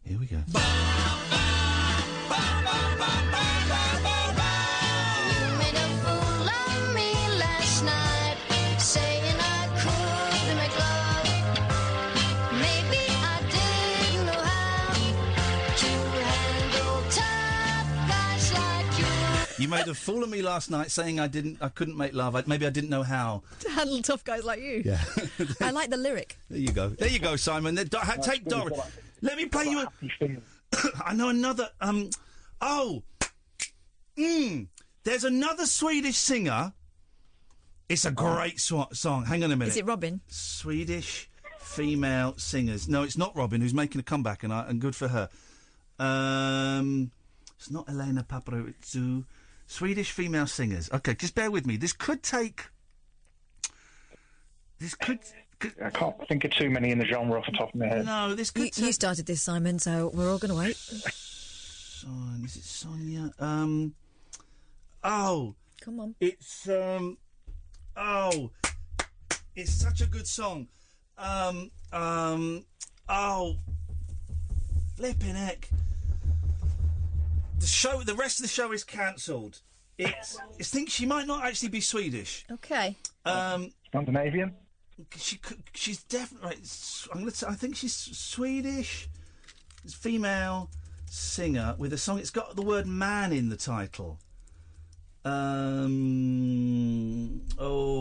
Guys, please. Somebody has got to help me. It's definitely got the word man in the title, so I'm just going to see all of them that's got man in the title. Bear with me. This is so going to be worth it. This is so going to be worth it. It may not have the word man in the title. Come on, guys. Somebody help me. I'm doing this all by myself here. Let me look under... She used to be an ABBA. No, she didn't used to be an ABBA. You're being racist. Only one of those women was Swedish. I mean, she may not actually be Swedish. Like that's fact. Yeah, that's fact. Frida's a Norwegian. Guys, I really, really could do with... I could do with some help here. Yeah. Somebody help me. It's a song... it's a song by a woman. Come on, Simon, please. This is torture. I'm looking for a song by a woman.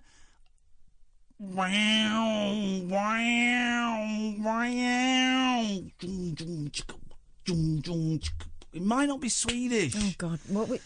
Hang on a minute. Why don't you think about something else and it'll pop up? Stay there. We're going to go to a break. The Late Night Alternative with Iain Lee on Talk Radio.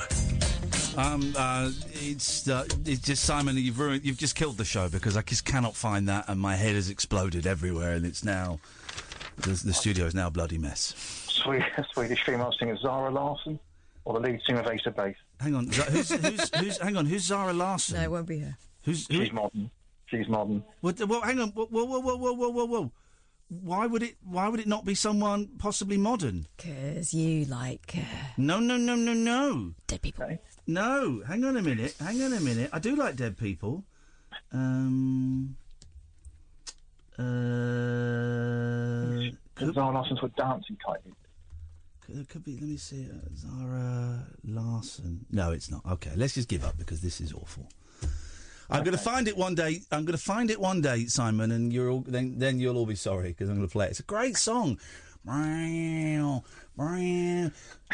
played it in a band I was in. Okay, can you get in touch with members of that band? I've just sent an email. I've just sent an email to Spencer and to Matt. Yes, Simon, go on. What era is this song that you're trying to think of? I'm going to say it is early 2000s. It's a great song. It's a great song. It's about 4 minutes long. If I God, I mean, really? If I search my iTunes by legs, right? So I've got to let you go because we're going to go to talk to Nelly and then Nigel. But thank you. Good evening, Nelly. Evening, Ian. Evening, Kath. Hello, Nelly. What you got for us, Nels? Well, just to go to the Swedish thing, it's not the last from the Cardigan, is it? No. It's not Nina. No, it's not. It's not Nina. Unfortunately, because I would be straight there. I would know that. No, Nina Pearson. I'm looking at songs that are about 4 minutes 25. Will you stop it? Let it go. No, I cannot let it go. Such a good song. I mean, it's just one of the best songs of all time. Okay, all right. I'm letting it go. What you got for us, You're not Nelly? letting it go. I can still see you not letting it go. No, I'm scrolling. You talk to Nelly while I try and find it. Go on. You talk to Nelly too. Come on. I'm talking. I'm listening. Hello, Nelly. Hi, Kath. So I'm going to share something about what's happened to myself over the last 2 or 3 weeks.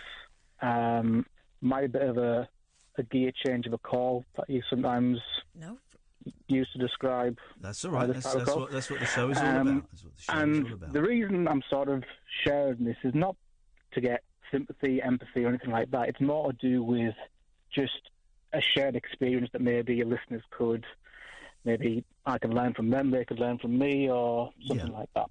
So, early January, myself and my good wife found out that she was pregnant, and then about beginning of February, she felt that there might be something not quite right. She was bleeding a little bit, and she was scheduled to do her first sort of meeting, which she has with a midwife, a week later. Yeah. And there was a scan, and there was something there, an egg, but no baby was there. They believed that the egg was only like maybe 6 or 7 weeks developed, but we sort of knew it was meant to be bigger than that. Yeah. And then the following week it was sort of confirmed that there was no baby there, basically. So, the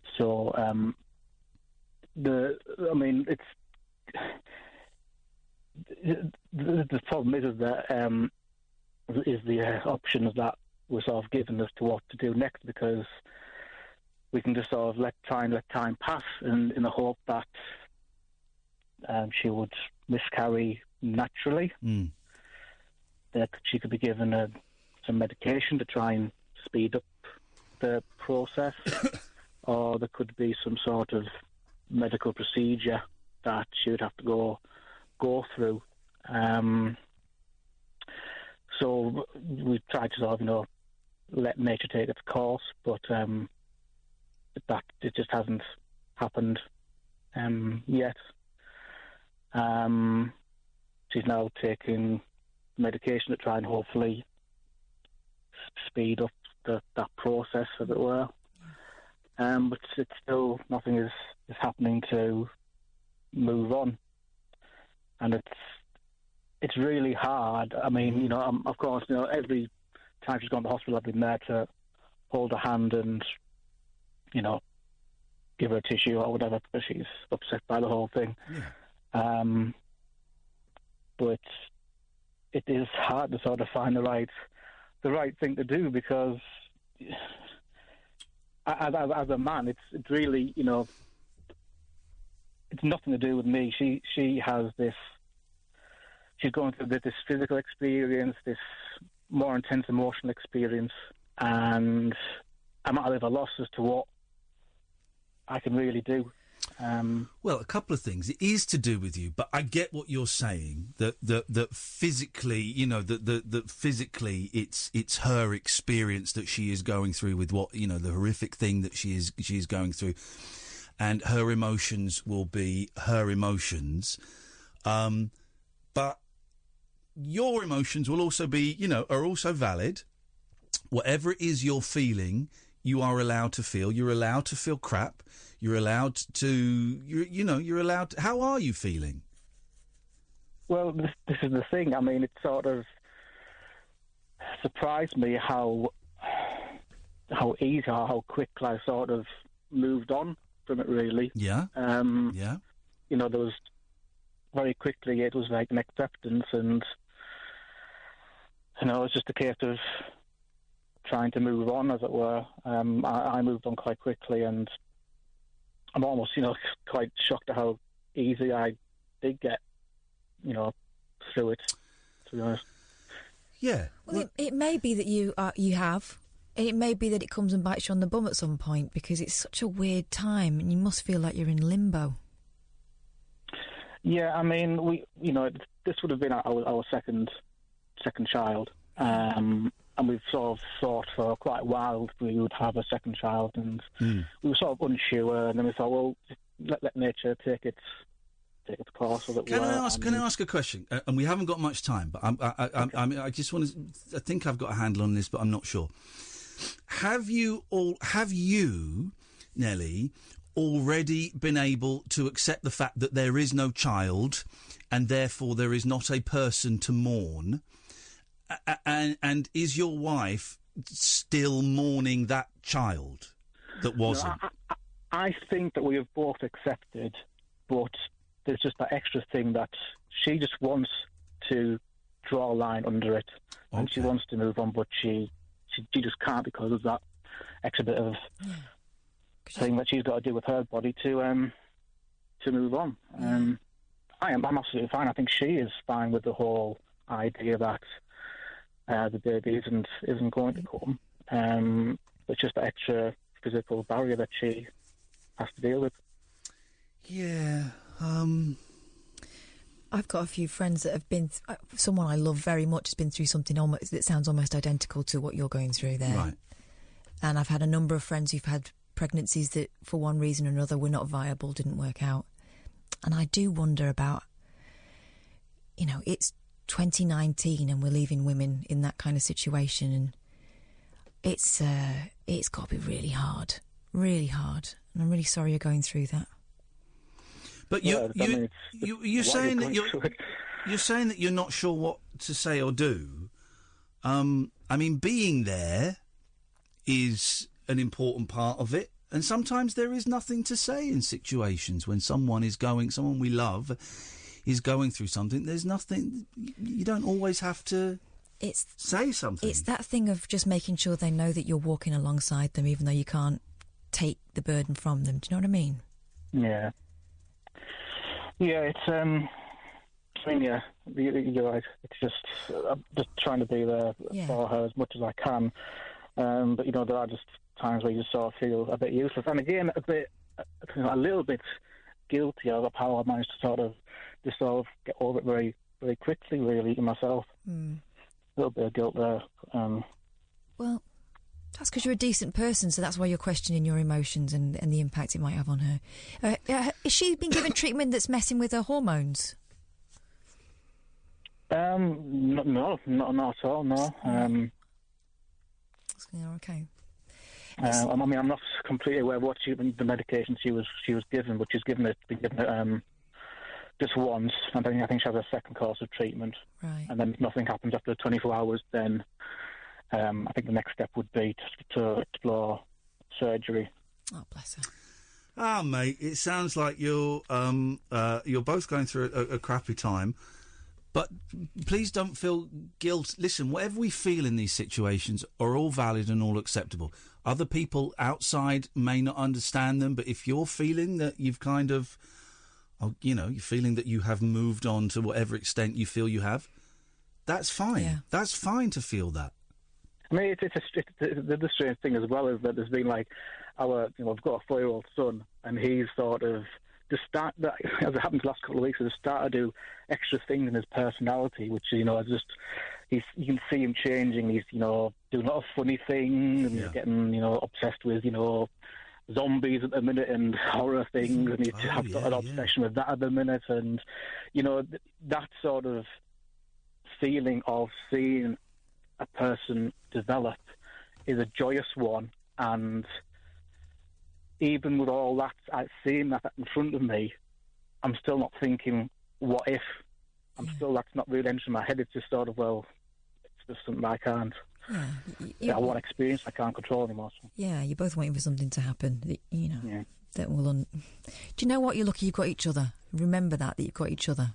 And you're in a unique position in that you're the closest person to her. You're a good man, Nelly. Thanks, Ian. Thanks, Carl. You can move mountains, you two together, if you put your mind to it. So well done. You're very, very lucky to have each other. Thank you for that, and I appreciate you sharing that. Someone has suggested it might be Lenny Marlin. She's Norwegian, mate. So no, it's not. Lena Marlin. Lenny Marlin. Lene. Lenny. So thank you. Okay. So it's not her because she's Norwegian. It's going to do I think the song is called The Game. I think it's called The Game. It's got the word game. The Game. Let me just type that in and see what comes up. 50 Cent. No, it's not. It's definitely not. Not Fiddy. It's not Fiddy. The Game song by a lady. And let's see what comes up there. Lady Gaga Game. No. It's doing my head in. It's doing my head. I wonder if Nigel, do you know the song I'm thinking of? Well, I was asking Betty, and Betty didn't know what you was talking about. Did Betty not know what I was talking about? Ah, shit. Oh, well. No, Betty doesn't know the answer to the question either. Oh, blimey. Hello, Catherine. Yep. Hello, Catherine. Yep, again. Catherine doesn't Betty, really like... Betty wants to say hello too. Oh, go... Hello, hello, Betty. Hello. Frank's done a whoopsie. On the carpet. Frank's done a whoopsie. Oh, there you go. Sounds like Betty's being held hostage. Oh, yes. Oh, we're having a laugh. We're having a laugh. Well, I got it. I'm all right. I'm all right at Frank Spencer, but I can't do Betty. I cannot do Betty properly. You can't do Frank Spencer. Don't tell him that. I can. You can't. You'll know you can't. Hey, it's Nigel! Flipping it. It's Nigel's time. I thought it was Mike Yarwood. Well, it's Nigel's time, but Nigel's time is very short because we've got to go to the news, Nige. Oh, can I come back after the news? No, because we've got a guest after the news. Oh. Give us a call tomorrow. Well, I haven't got time for a song tonight. No, then. not at all. Goodbye. All right, see you tomorrow then. Gutted. Absolutely gutted. Right. So we're going to have a break, and then when we come back, we're going to speak to Nick Jones. So let me just kind of set the scene a little bit. So Nick Jones is a folk singer. Recorded a couple of hardcore folk albums in the early 70s. Didn't record anything for years. Then came back with 3 albums. Noah's Ark Trap, which is just, it's stunning. From a Devil to a Stranger, I think it's called. And the masterpiece is Penguin Eggs. Penguin Eggs is the one, right? But all those 3 are great. And was just... Penguin Eggs kind of took him to the next level. He was about to become a very big star. 1982, driving home from a gig, crashes his car into a truck filled with bricks. Should have died. It looked like he was going to die for a long time. He didn't. He didn't die, but he was in a coma for a long time. And when he came round, his right arm is broken... Quite a lot of bones in his body. Not every bone in his body, as he says in this interview. Again, that was another bit where Julia went, he didn't. But he broke quite a lot of bones and couldn't play the guitar, and he had brain damage and terrible memory. Such a lovely man. Him and his wife, Julia, invited me to their house. It was a 4.5-hour drive down to their house, just past Plymouth. I went there a couple of weeks ago. They were joyous. They were wonderful. They were gracious hosts. No, I went the weekend just gone. So coming up after the news, you'll hear me speaking to Julia Jones and Nick Jones. This is Talk Radio. The Late Night Alternative with Iain Lee on Talk Radio.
Saturday morning, it's 9:42 and I'm off to interview Nick Jones, a man who I knew nothing about until I heard a brilliant programme on Radio 4 Extra, actually, 1:30 in the morning a few months ago. And since then, I have become vaguely obsessed. Now, I'm driving all the way, it's near Tavistock. It's miles away. Well, let me just see exactly where we're going.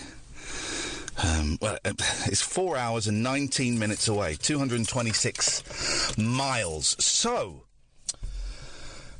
Oh, man alive. I hope to get there by about, well, if I can get there for 2:30, 3, take it nice and easy, that'll be good. And we'll have a chat with Nick Jones and his wife, Julia, who have been incredibly accommodating and very kind. Right. Let's go.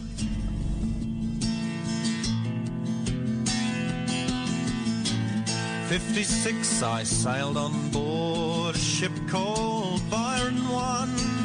She's carried trawler men on deck and a harpoon whaling gun. Oh, you trawler men, come on, forget your snapper and your prawn, for it's out of Ballina we'll sail, fishing for the humpback whale. Hello, I'm Iain. How lovely to meet you at last. Oh, I'll be gentle with your hands. Nice to see you. Tendinitis or something like that. RSI. They don't know. They just give you a load of painkillers. Painkillers and a little thing to put on. Yeah. How are you doing? Okay, thank you. Nice to meet you at last. Yeah. Come through. Thank you. You're tall. I'm quite tall, yes. There is that. This area is amazing. It is. Beautiful. Yes. Absolutely beautiful. Which way? Did you come over Dartmoor? I came through Dartmoor, yeah.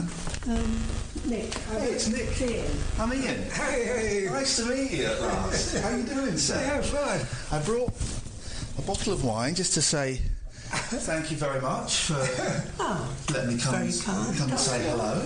It's nice to meet you. Yeah. Would you like Where did you come down from? Well, I'm Aylesbury. Aylesbury. So it's just taken 4 hours or so. That's not bad, actually. It's not bad, and it's a lovely drive. Yeah. Listening to some Nick on the way, listening to some radio. It was no mistake. What? Bad mistake. Bad mistake. Go and have a think. Can I get you a tea or a coffee? Coffee would be lovely, please. White, no sugar. Proper coffee as opposed to instant? Proper coffee, if you have a proper coffee.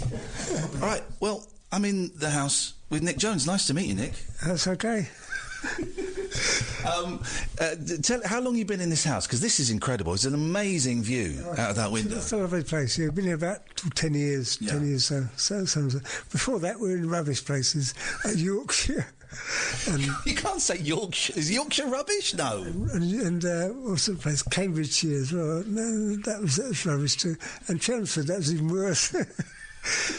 So whenever we moved, I always hate the places where we moved. This is the first place where I actually moved in and wanted to be here. What's so different about this place? I don't know. It's just feels nice. You know? Yeah. And it was a wreck which we had to redo. We had to rebuild it. You know. Yeah. Oh, really? Okay. Yeah, a lot of it had to be rebuilt because there were no floors. You know, there were no, everything was a real mess, and the whole place was yellow. It was painted yellow, and it was ridiculous, awful place. It's now very tasteful white. Yeah.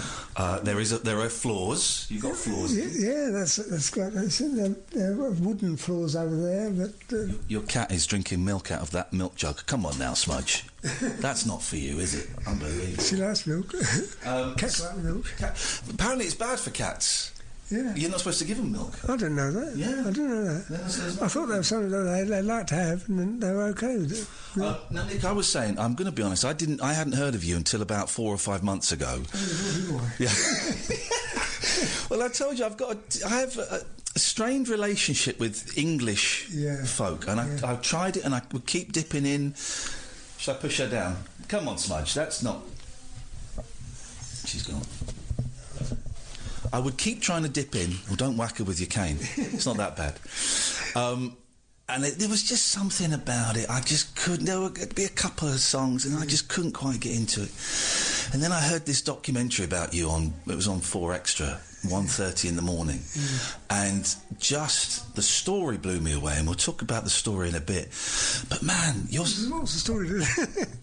You were on the way up, and then you hit a truck. I mean, that's the story. It's pretty good, yeah. It's not bricks. We'll get there in a minute. But the music grabbed me. It was the first time I'd heard English folk, or at least a kind of variation on it, where it made me go, "Whoa, this is incredible." How did you get started? by having a method of playing, which was to hit the guitar and got a nice beat out of it. Yeah. And you whack it with your ball of your thumb hits the bridge, and you get a clicking, and it gives you like a drummer sound with the guitar, and that supported the guitar. But how did you develop that? When did you? And I'm aware that your memory's not as good as it was. You've warned me, so there may be some blanks or there may be some lies. We just don't know. But do you remember when we first got a guitar? Who were you trying to be when you first picked up? Trying to be Hank Marvin. Oh, really? Hank Marvin. Yeah. Wow. He's a great guitar player, I felt, and I wanted to be like him. So I played things like Apache and the Frightened City, and I played them on the guitar to learn. And I had a guitar, but it was the first guitar I got was a Chinese, and it cost me £4.10. Yeah. That's 10 shillings. That was old money, and I bought this guitar and trying to learn to play Hank Marvin stuff on this guitar. I think Hank's been kind of forgotten that he was sort of the first British guitar hero that we had, and he inspired a lot of people, and he's sort of been consigned to the history books a bit, I think. Yeah, but he's a great guitar player. He was great. And the Shadows were ace. I didn't like Cliff Richards very much. I found him a bit of a strange character, but I didn't really like him very much, but I liked the guitar playing. Yeah. Well, then how? Because Hank Marvin was kind of rock, I guess you could rock and roll. Really? How did you then move from that to folk music and traditional folk music as well? Well, I was asked to join a group by some people who lived at the Halliard, and they were a group in Chelmsford, and they played in this folk club they owned, and the main singer, he used to have a magazine which was called folk music, I suppose, something like that, and a title. And he did the club. He had to own the club, and he wanted to keep the group going. And the guitar player at the time, Jeff Harris, he was a good guitar player, but he was leaving. He didn't want to become a professional, and he wanted to stay at home and do his job. Whereas the others, we wanted to get round and get some money and get some guitars and get some girls, I'm guessing, as well. Oh, just as Julia walks in, sorry. It's all sorts of good fun. And then I played the guitar, so I said I'll help you out, play the guitar a bit in the group, and I'll go around with you. We'll do a few bookings, and so I became a professional at that point, professional singer, because I didn't really like doing the jobs that I'd been doing. What were you doing? What was your day job? The best job actually was as a lifeguard in a swimming pool, the Chelmsford swimming pool, and that was really good.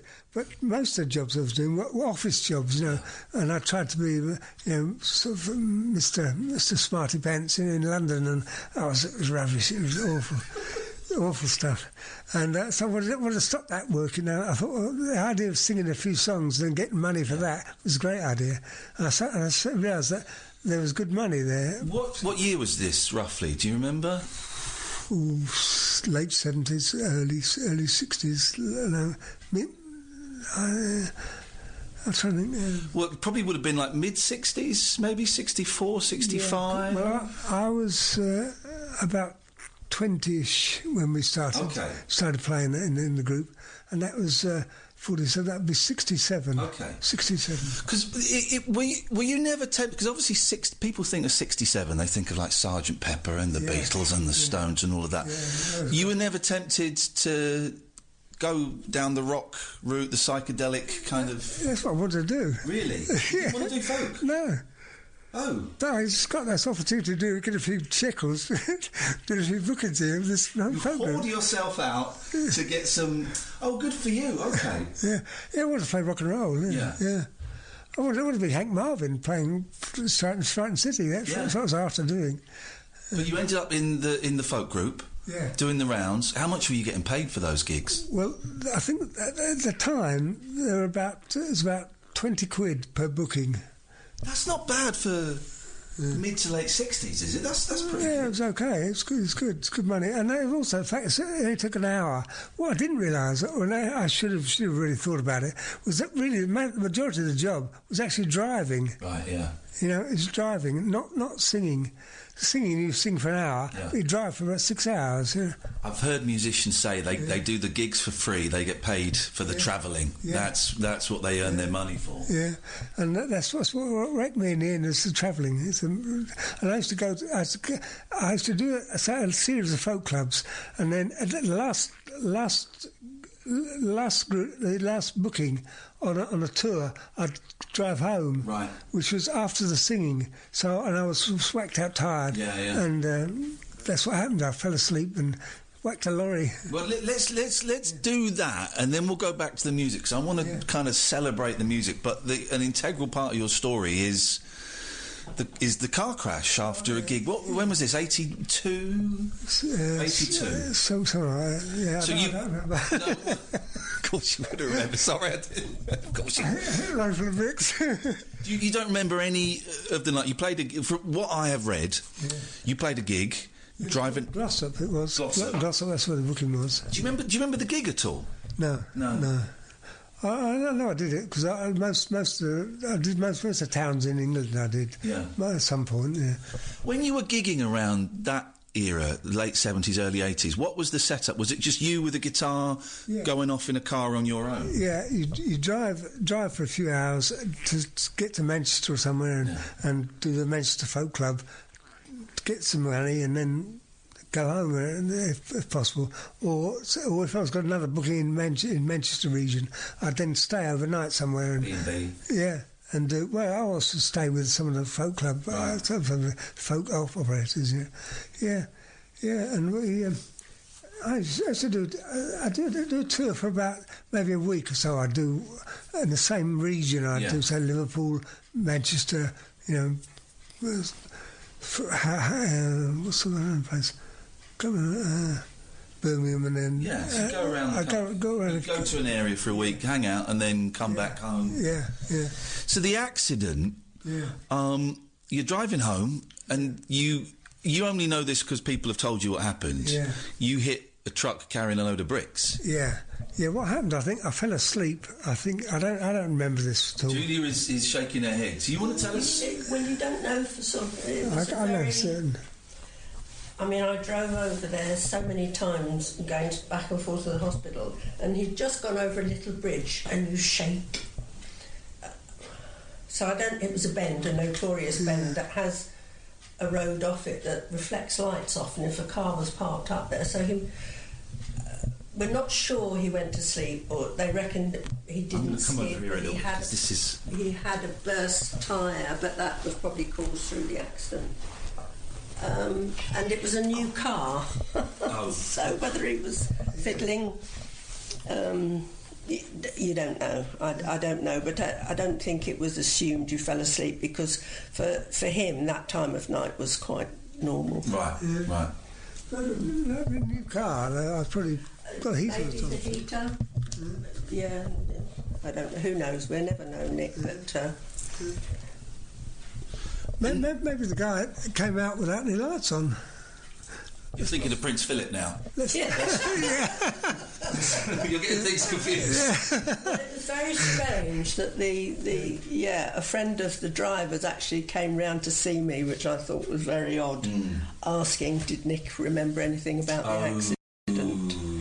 But that may have just been genuine concern. When did you, Julia, find out that he'd been in a really serious accident? Well, about a couple of hours after. I was already up. I knew something was wrong. Yeah. Yeah. And so I was up, waiting almost for a knock at the door. Yeah. Wow. I can't even begin to imagine. That must have been horrible. Yes, it was. But I think, people, it must be the same for people whose husbands do anything. They're on the road a lot. There's always that possibility, isn't there? And it's just that, you get a sort of a sense of something. I always used to wake up just before he came in. Right, okay, yeah. And we always worked out roughly how far away he was. Yeah. Where he was thinking, oh, nearly there. Whatever it is. Yeah. I don't want to dwell on the accent. So a couple more questions, then we'll kind of go back to the music, because that's the important stuff, and the accent is horrible. But... That's a great accent. Thank you. But you did nearly die. Oh, yeah, I did. When you it took all my blood off me. It took all the blood out. All of it? All of it. No. They replaced it with some other stuff. Oh, we put some other stuff in there. When you came out, is it true? I've heard that when people come out of a coma or a stroke, and they struggle to speak, that all they can remember are swear words. Is that true? Yeah. Yeah. So you'll just... But I had a few months before I came out of the swear words. Really? I was out for the count. Yeah, but they were the first words, more or less. And I've heard this from a few people. He'd make up words. Right. So you'd get odd words like oblong. Oblong? Yeah. Pyjamas, Nick? No, not... Never knew what they meant. But, yeah, it's swear words. And I remember another singer, Tony Rose, his father had... I think he had a stroke or something, and he said, I've never heard his father swear in his whole life. He said, and this torrent of abuse came out. I've heard if you go to stroke wards, there's because I don't know. I guess it's because the F word and the S word, they're so. They mean everything. They can mean beautiful things and horrific. They can mean everything, can't they? So it means of expression. It's a necessity. You have to swear. Let's go back to the music a bit. Your Penguin Eggs is a masterpiece. When did that come out? 81? 80. Looking to the historian over there. What do you remember? Anything about that, recording that album, realising that this was something really different from what you'd done before? No, I never think that much about. I never think about it much. Once I'd done it, and I forget about it then. I never listened to it much. No, never used to listen to my own records. Because it's cited as like one of the top 100 albums of all time, one of the 50 albums you must listen to before you die. In between, who was it?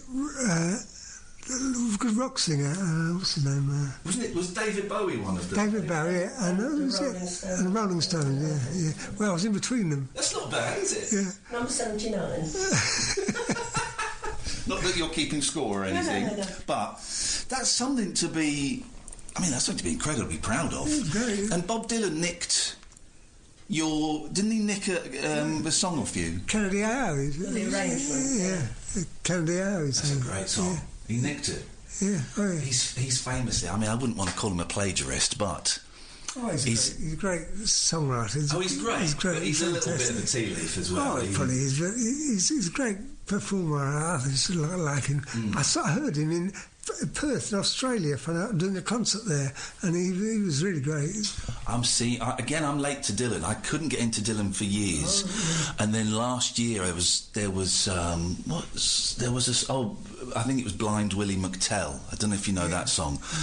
That opened the gateway to Bob Dylan. I'm seeing him in concert in July for the first time. I hear his concerts these days are very hit or miss. It's either going to be amazing or it's going to be a car crash. We shouldn't really use that phrase. I apologise. Sorry. So I just realised how inappropriate that was. Sorry, that wasn't deliberate. So you were saying before we started talking, you did the first two solo albums in 70, 71, I think they were. Yeah. Really? You don't rate them, though. Oh, rubbish. No, they're not, though, man. Why do you think that? Well, they were good, but the songs they meant nothing really to me. That was a good thing. In a way, the songs meant nothing to me, because I didn't really like traditional folk songs. And what I wanted to do, actually, was, at the end, I was trying to change to become a contemporary singer rather than a traditional singer. Right. But I was known as a traditional singer who did ballads and all this stuff. And I didn't want to be that. I wanted to write songs myself. So I started to... So is that why there was the big gap between the first two albums and then the next album? There's a gap of sort of 7 years, something like that? Is that because you just didn't know what you wanted to say? Probably with me it's laziness, because I was very lazy. You're a lazy man. I've always been a very lazy man. Yeah, that's true. Yeah, I wasn't very lazy. Yeah. But it's saved me in a lot of senses. Yeah. So if I wanted to become a songwriter rather than sing just a singer, you know. And I didn't really have any connection with any of traditional songs much, you know. Right. And so I wanted to sing songs which express what I felt myself. So are you saying, because I saw on one of the albums that you covered a Loudon Wainwright song and a Randy Newman song. Are those the kind of people you were aspiring to be? Yeah. Hit Me With the Rhythm Stick was one song which got me going. Really? Ian Jury? Yeah, it's fantastic. You didn't record that, did you? No, I didn't. God, I'd love to hear a Nick Jones version of that. Imagine! It's a great song, yeah. But also the swimming song that Loud Wainwright did, and that was from the McGarrigle sisters. I learned it from the McGarrigle sisters, right? Because one of them was married to of course. Loud Wainwright. Yeah. And in the end, and she died now. But they were great as a group. The McGarrigle sisters. I fell in love with them. They were fantastic. We had Loudon on the show. He came on the show, and man alive, he can tell stories. It's obvious in his songs, in his book that he wrote last year. He's an incredible man. Have you met him? No. Really? Never met him. He's a great guy. Yeah. I'm not saying he's a great guy. I don't know whether he's a great guy. He may have been a bastard, for all we know. No, I suspect not. I suspect he wasn't. He might be boring. He might be big-head, I don't know. He was being recorded by a friend of ours who told him that Nick had recorded the swimming song. And what had happened to Nick. And at the end of the show, after the show had turned off, he recorded the swimming song for Nick and said, Here, Nick, buddy. That's classy. A few other songs he put on the tape, didn't he? I don't know whether Daft did, but he did that for you. Yeah. So that was really nice. Yeah, it's a good chat though. After the accident, did you were you frustrated? Because obviously you were physically damaged. You couldn't play guitar as well or at all as. At all. At all. Mainly because with right hand, everything on the right hand was outside of the car. Everything was smashed, the legs, arms, and everything, and my eyes and everything. And it's outside, and the right hand was never there to play with the rhythm, because I wanted to. I didn't have to play the rhythm. That was your technique. Yeah, to get the rhythm, but I could never get the beats, and I had to spend ages trying to get the rhythm, being able to pluck the strings, and I couldn't organise these fingers at all, and they started to gradually, after a while, it started to come back. It's starting to come back now. And there's obviously a little bit of I hope this doesn't sound offensive, brain damage, in as much as that you forget words and you get a little bit jumbled and you're quite forgetful. That may be old age, Nick, I don't know. No, I had to relearn the whole language. Did you? Yeah, I had to relearn. And these lovely nurses, they taught me all these words that I never knew, like promise and will you and won't you. Wow. And amazing, they taught me the words that I didn't know. You know. As a performer and as a songwriter and as a musician, that must have been, frustrating. Can't even can't even touch the surface of it. Surely, how did you cope with that? Did you come out and try and play again, or did you kind of give up? What was the deal? No, I never gave up. I just wanted to play the guitar, and I just had to always practice and try and pick the strings, because I used to pick very individual strings and then whack them. And all things that my right hand used to do, and the left hand was okay. I could play the chords, but I couldn't play the actual notes right with the right hand. And that was what's so frustrating, was I could never get the rhythm, and I wanted rhythm. That's what it was all about. This is what we were saying earlier. Hit me with your rhythm stick. But your technique is you can hear the right hand slapping the guitar and slapping the strings, and you don't need a drummer. You've got it all going off in the right hand, and if you couldn't do that. That must have been tough for everybody, having an incredibly talented man not being able to express himself in a way that he would want to. That must have been tough for you, Julia. Yeah, having to listen to I listen to that racket. and he still goes on. But I mean, the damage is as someone with a stroke. Yeah. So there's the spasticity that gets in the way of, he's going along fine and then it stops. Missing the wrong notes. The brain doesn't connect. But I mean, he's coped very well, and it was only because he was so laid back anyway. He used to say, people say, oh, it's dreadful, and he said, yeah, but it could have been worse. I could have gone further on and been killed outright. That was always his attitude. The world must have been surprised then when you came back, I guess is the phrase, and did some gigs. What year would those gigs have been? Early 2000s? Again, we're looking to Julia. It's not that long ago, is it? Was it 2010? Could be. No, it's later than that, isn't it? Oh, really? I don't remember. I didn't remember. Well, it doesn't matter. Well, it's not as long ago as that. I mean, since we've been here, so it's about 5 years ago. Yeah. So what made you do that after not playing since the accident? Get some cash. There you go. We wanted the shekels. It was really down to Stuart Lee. Oh, the comedian, yes. He did. He was curating at the Queen Elizabeth Hall, is it? On the South Bank, the South Bank. Something. I can't remember now, but he he wanted other singers to sing his songs, right? And then and I think you did one with Pete, and then after that, Sidmouth wanted to do it again, and he learnt a couple of songs because we thought it would be nice if he did it, and that's really how it started. Then, yeah.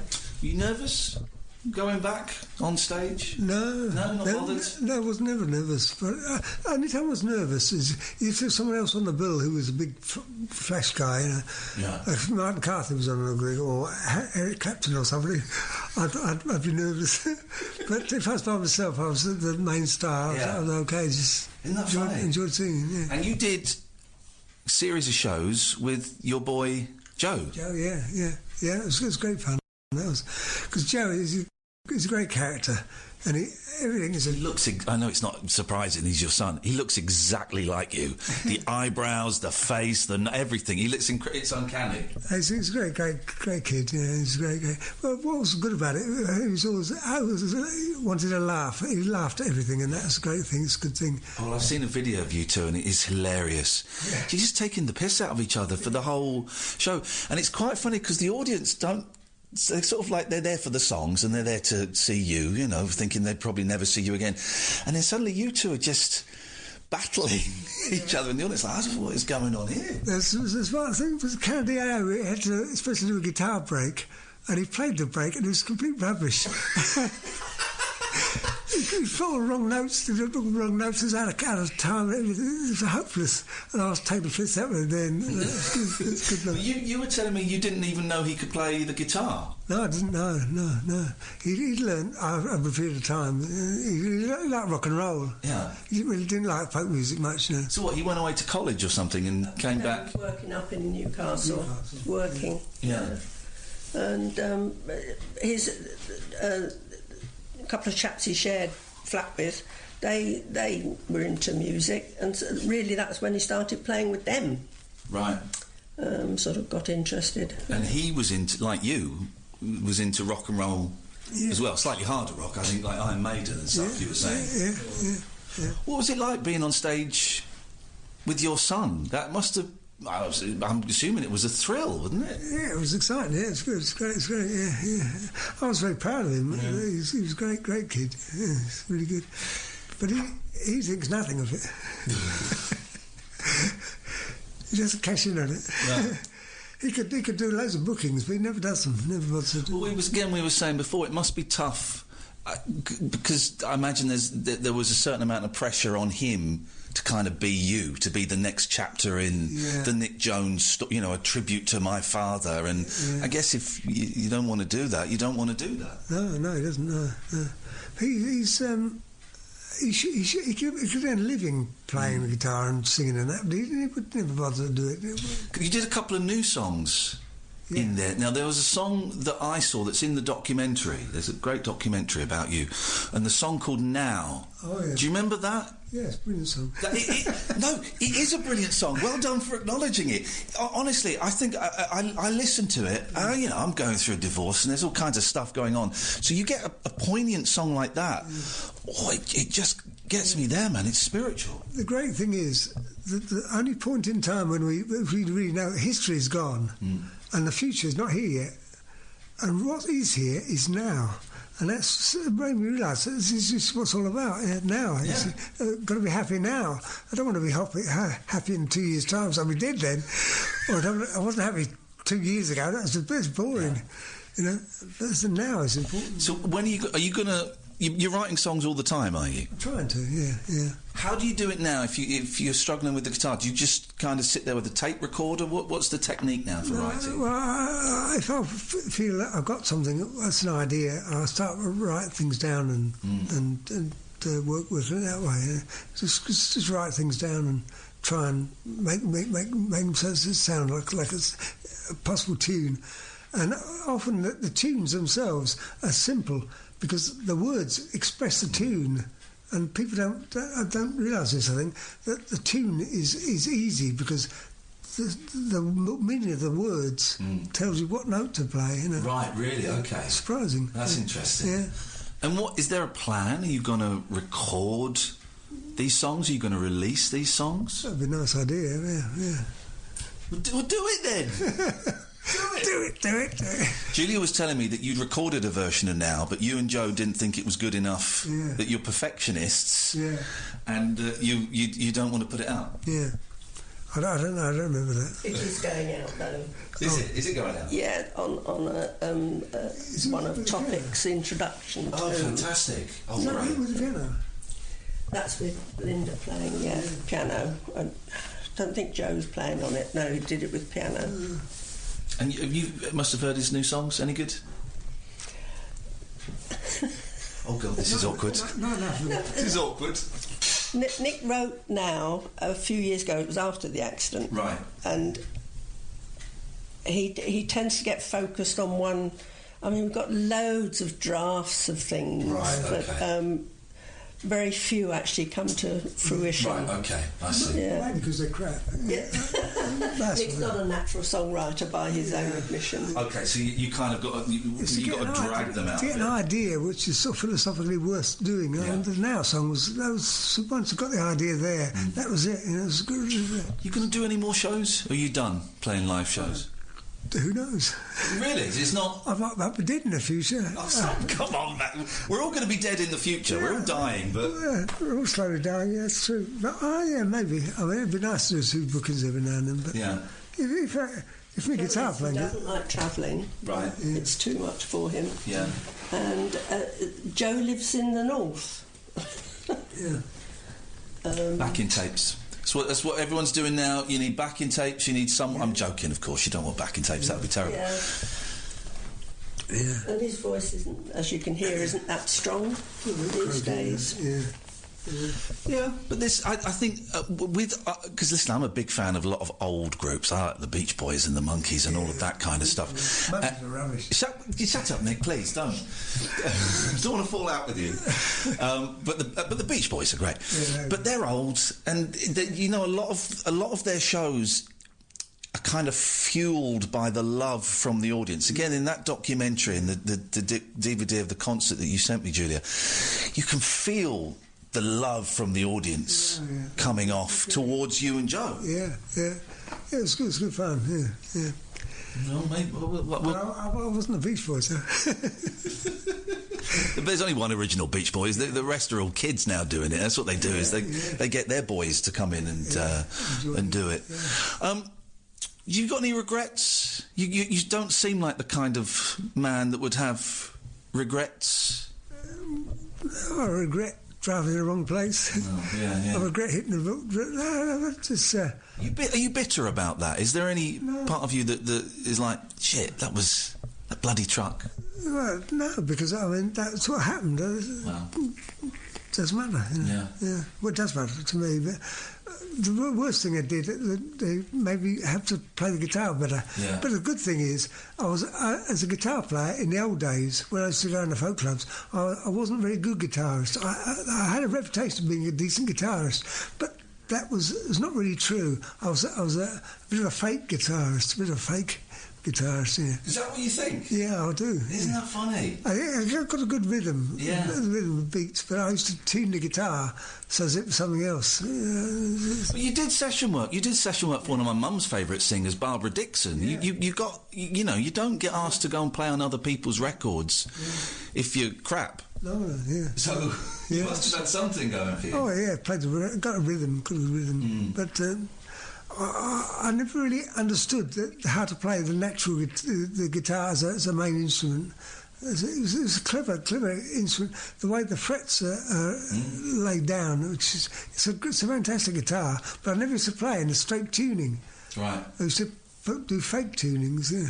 But I think your playing is unconventional, but unique. It's very, very. There are very few guitarists who can say they've got their own unique style of playing, and having recently come to your back catalogue, listening to your stuff, I can now tell, I could tell your guitar playing from another guitarist, because it's you, it's your style.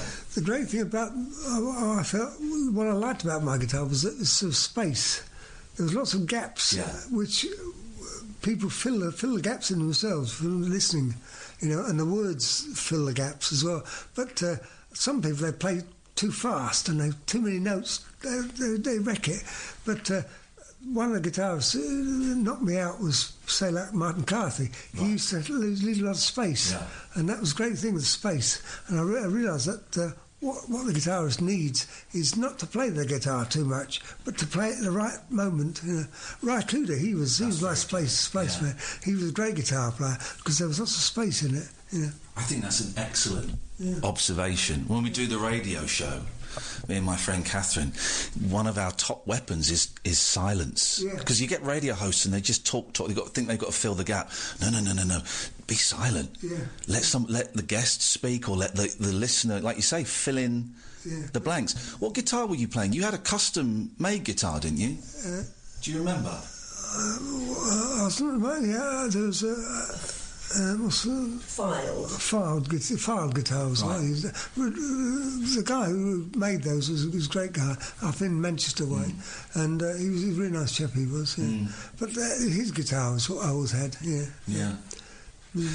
Hey, listen, it's so nice to see you both. Thank you so much for inviting me to your home. I've had a lovely drive through the moors, sheep and ponies in the middle of the road. Watch out for them. They have there's a sign saying drive slowly. Then they have a tally board of the number of sheep. We've lost 9 sheep this month and 3 ponies. So because they've taken off the restrictions. It used to be 40 miles an hour, right? And they've done away with it. Oh, so now it's anything goes. Yeah. Why would you do that? Because who knows? I have no idea.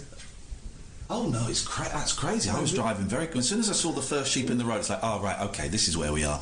Let's just go nice and slow. Because they sleep on the road. When the foals come, they just dart across. You have to have your.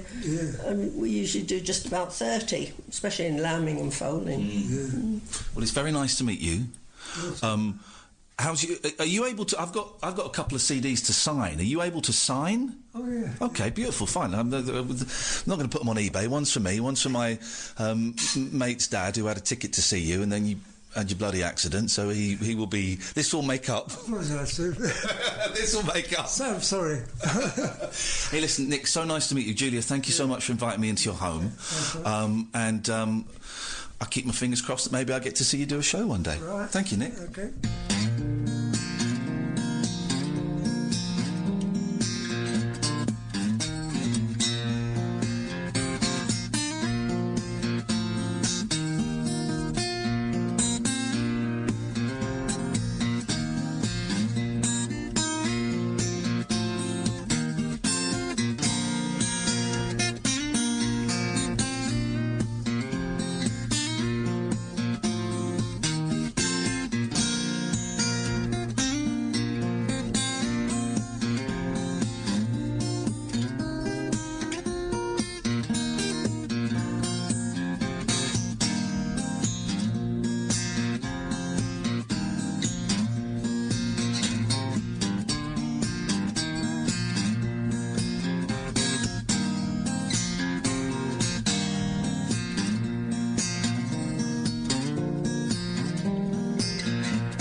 handsome girl, she's all in her tender years. She fell in love with a sailor boy, and it's true that she loved him well. For to go off to sea with him, like she did not know how. She longed to see that seaport town called Canada.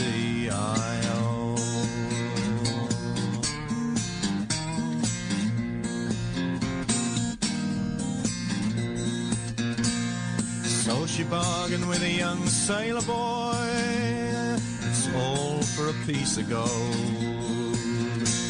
Straightway then he led her all down into the hold, saying, I'll dress you up in sailor's clothes, your jacket shall be blue. You'll see that seaport town called Canada.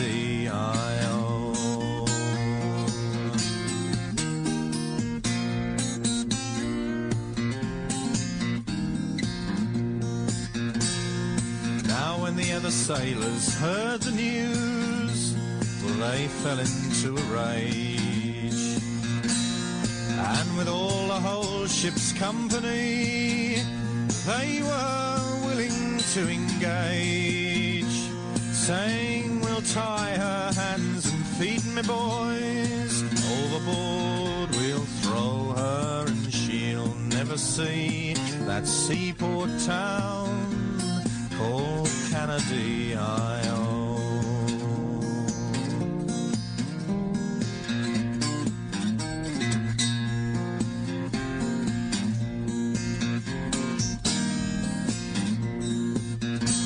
Now when the captain he's heard the news, well he too fell in a rage, and with all of his whole ship's company he was willing to engage, saying she'll stay all in sailor's clothes, her collar shall be blue. She'll see that seaport town called Canada.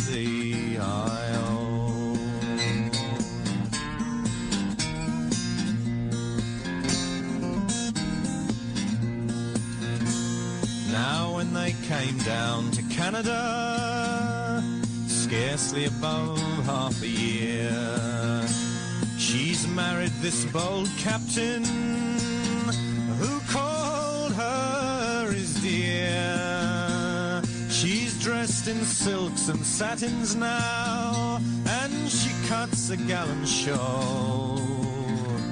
She's the finest of the ladies down in Canada.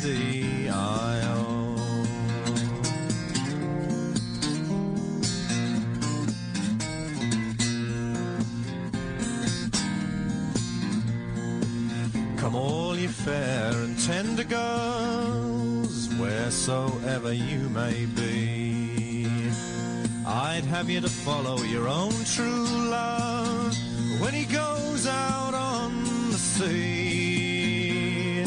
For if the sailors prove false to you, well, the captain he might prove true.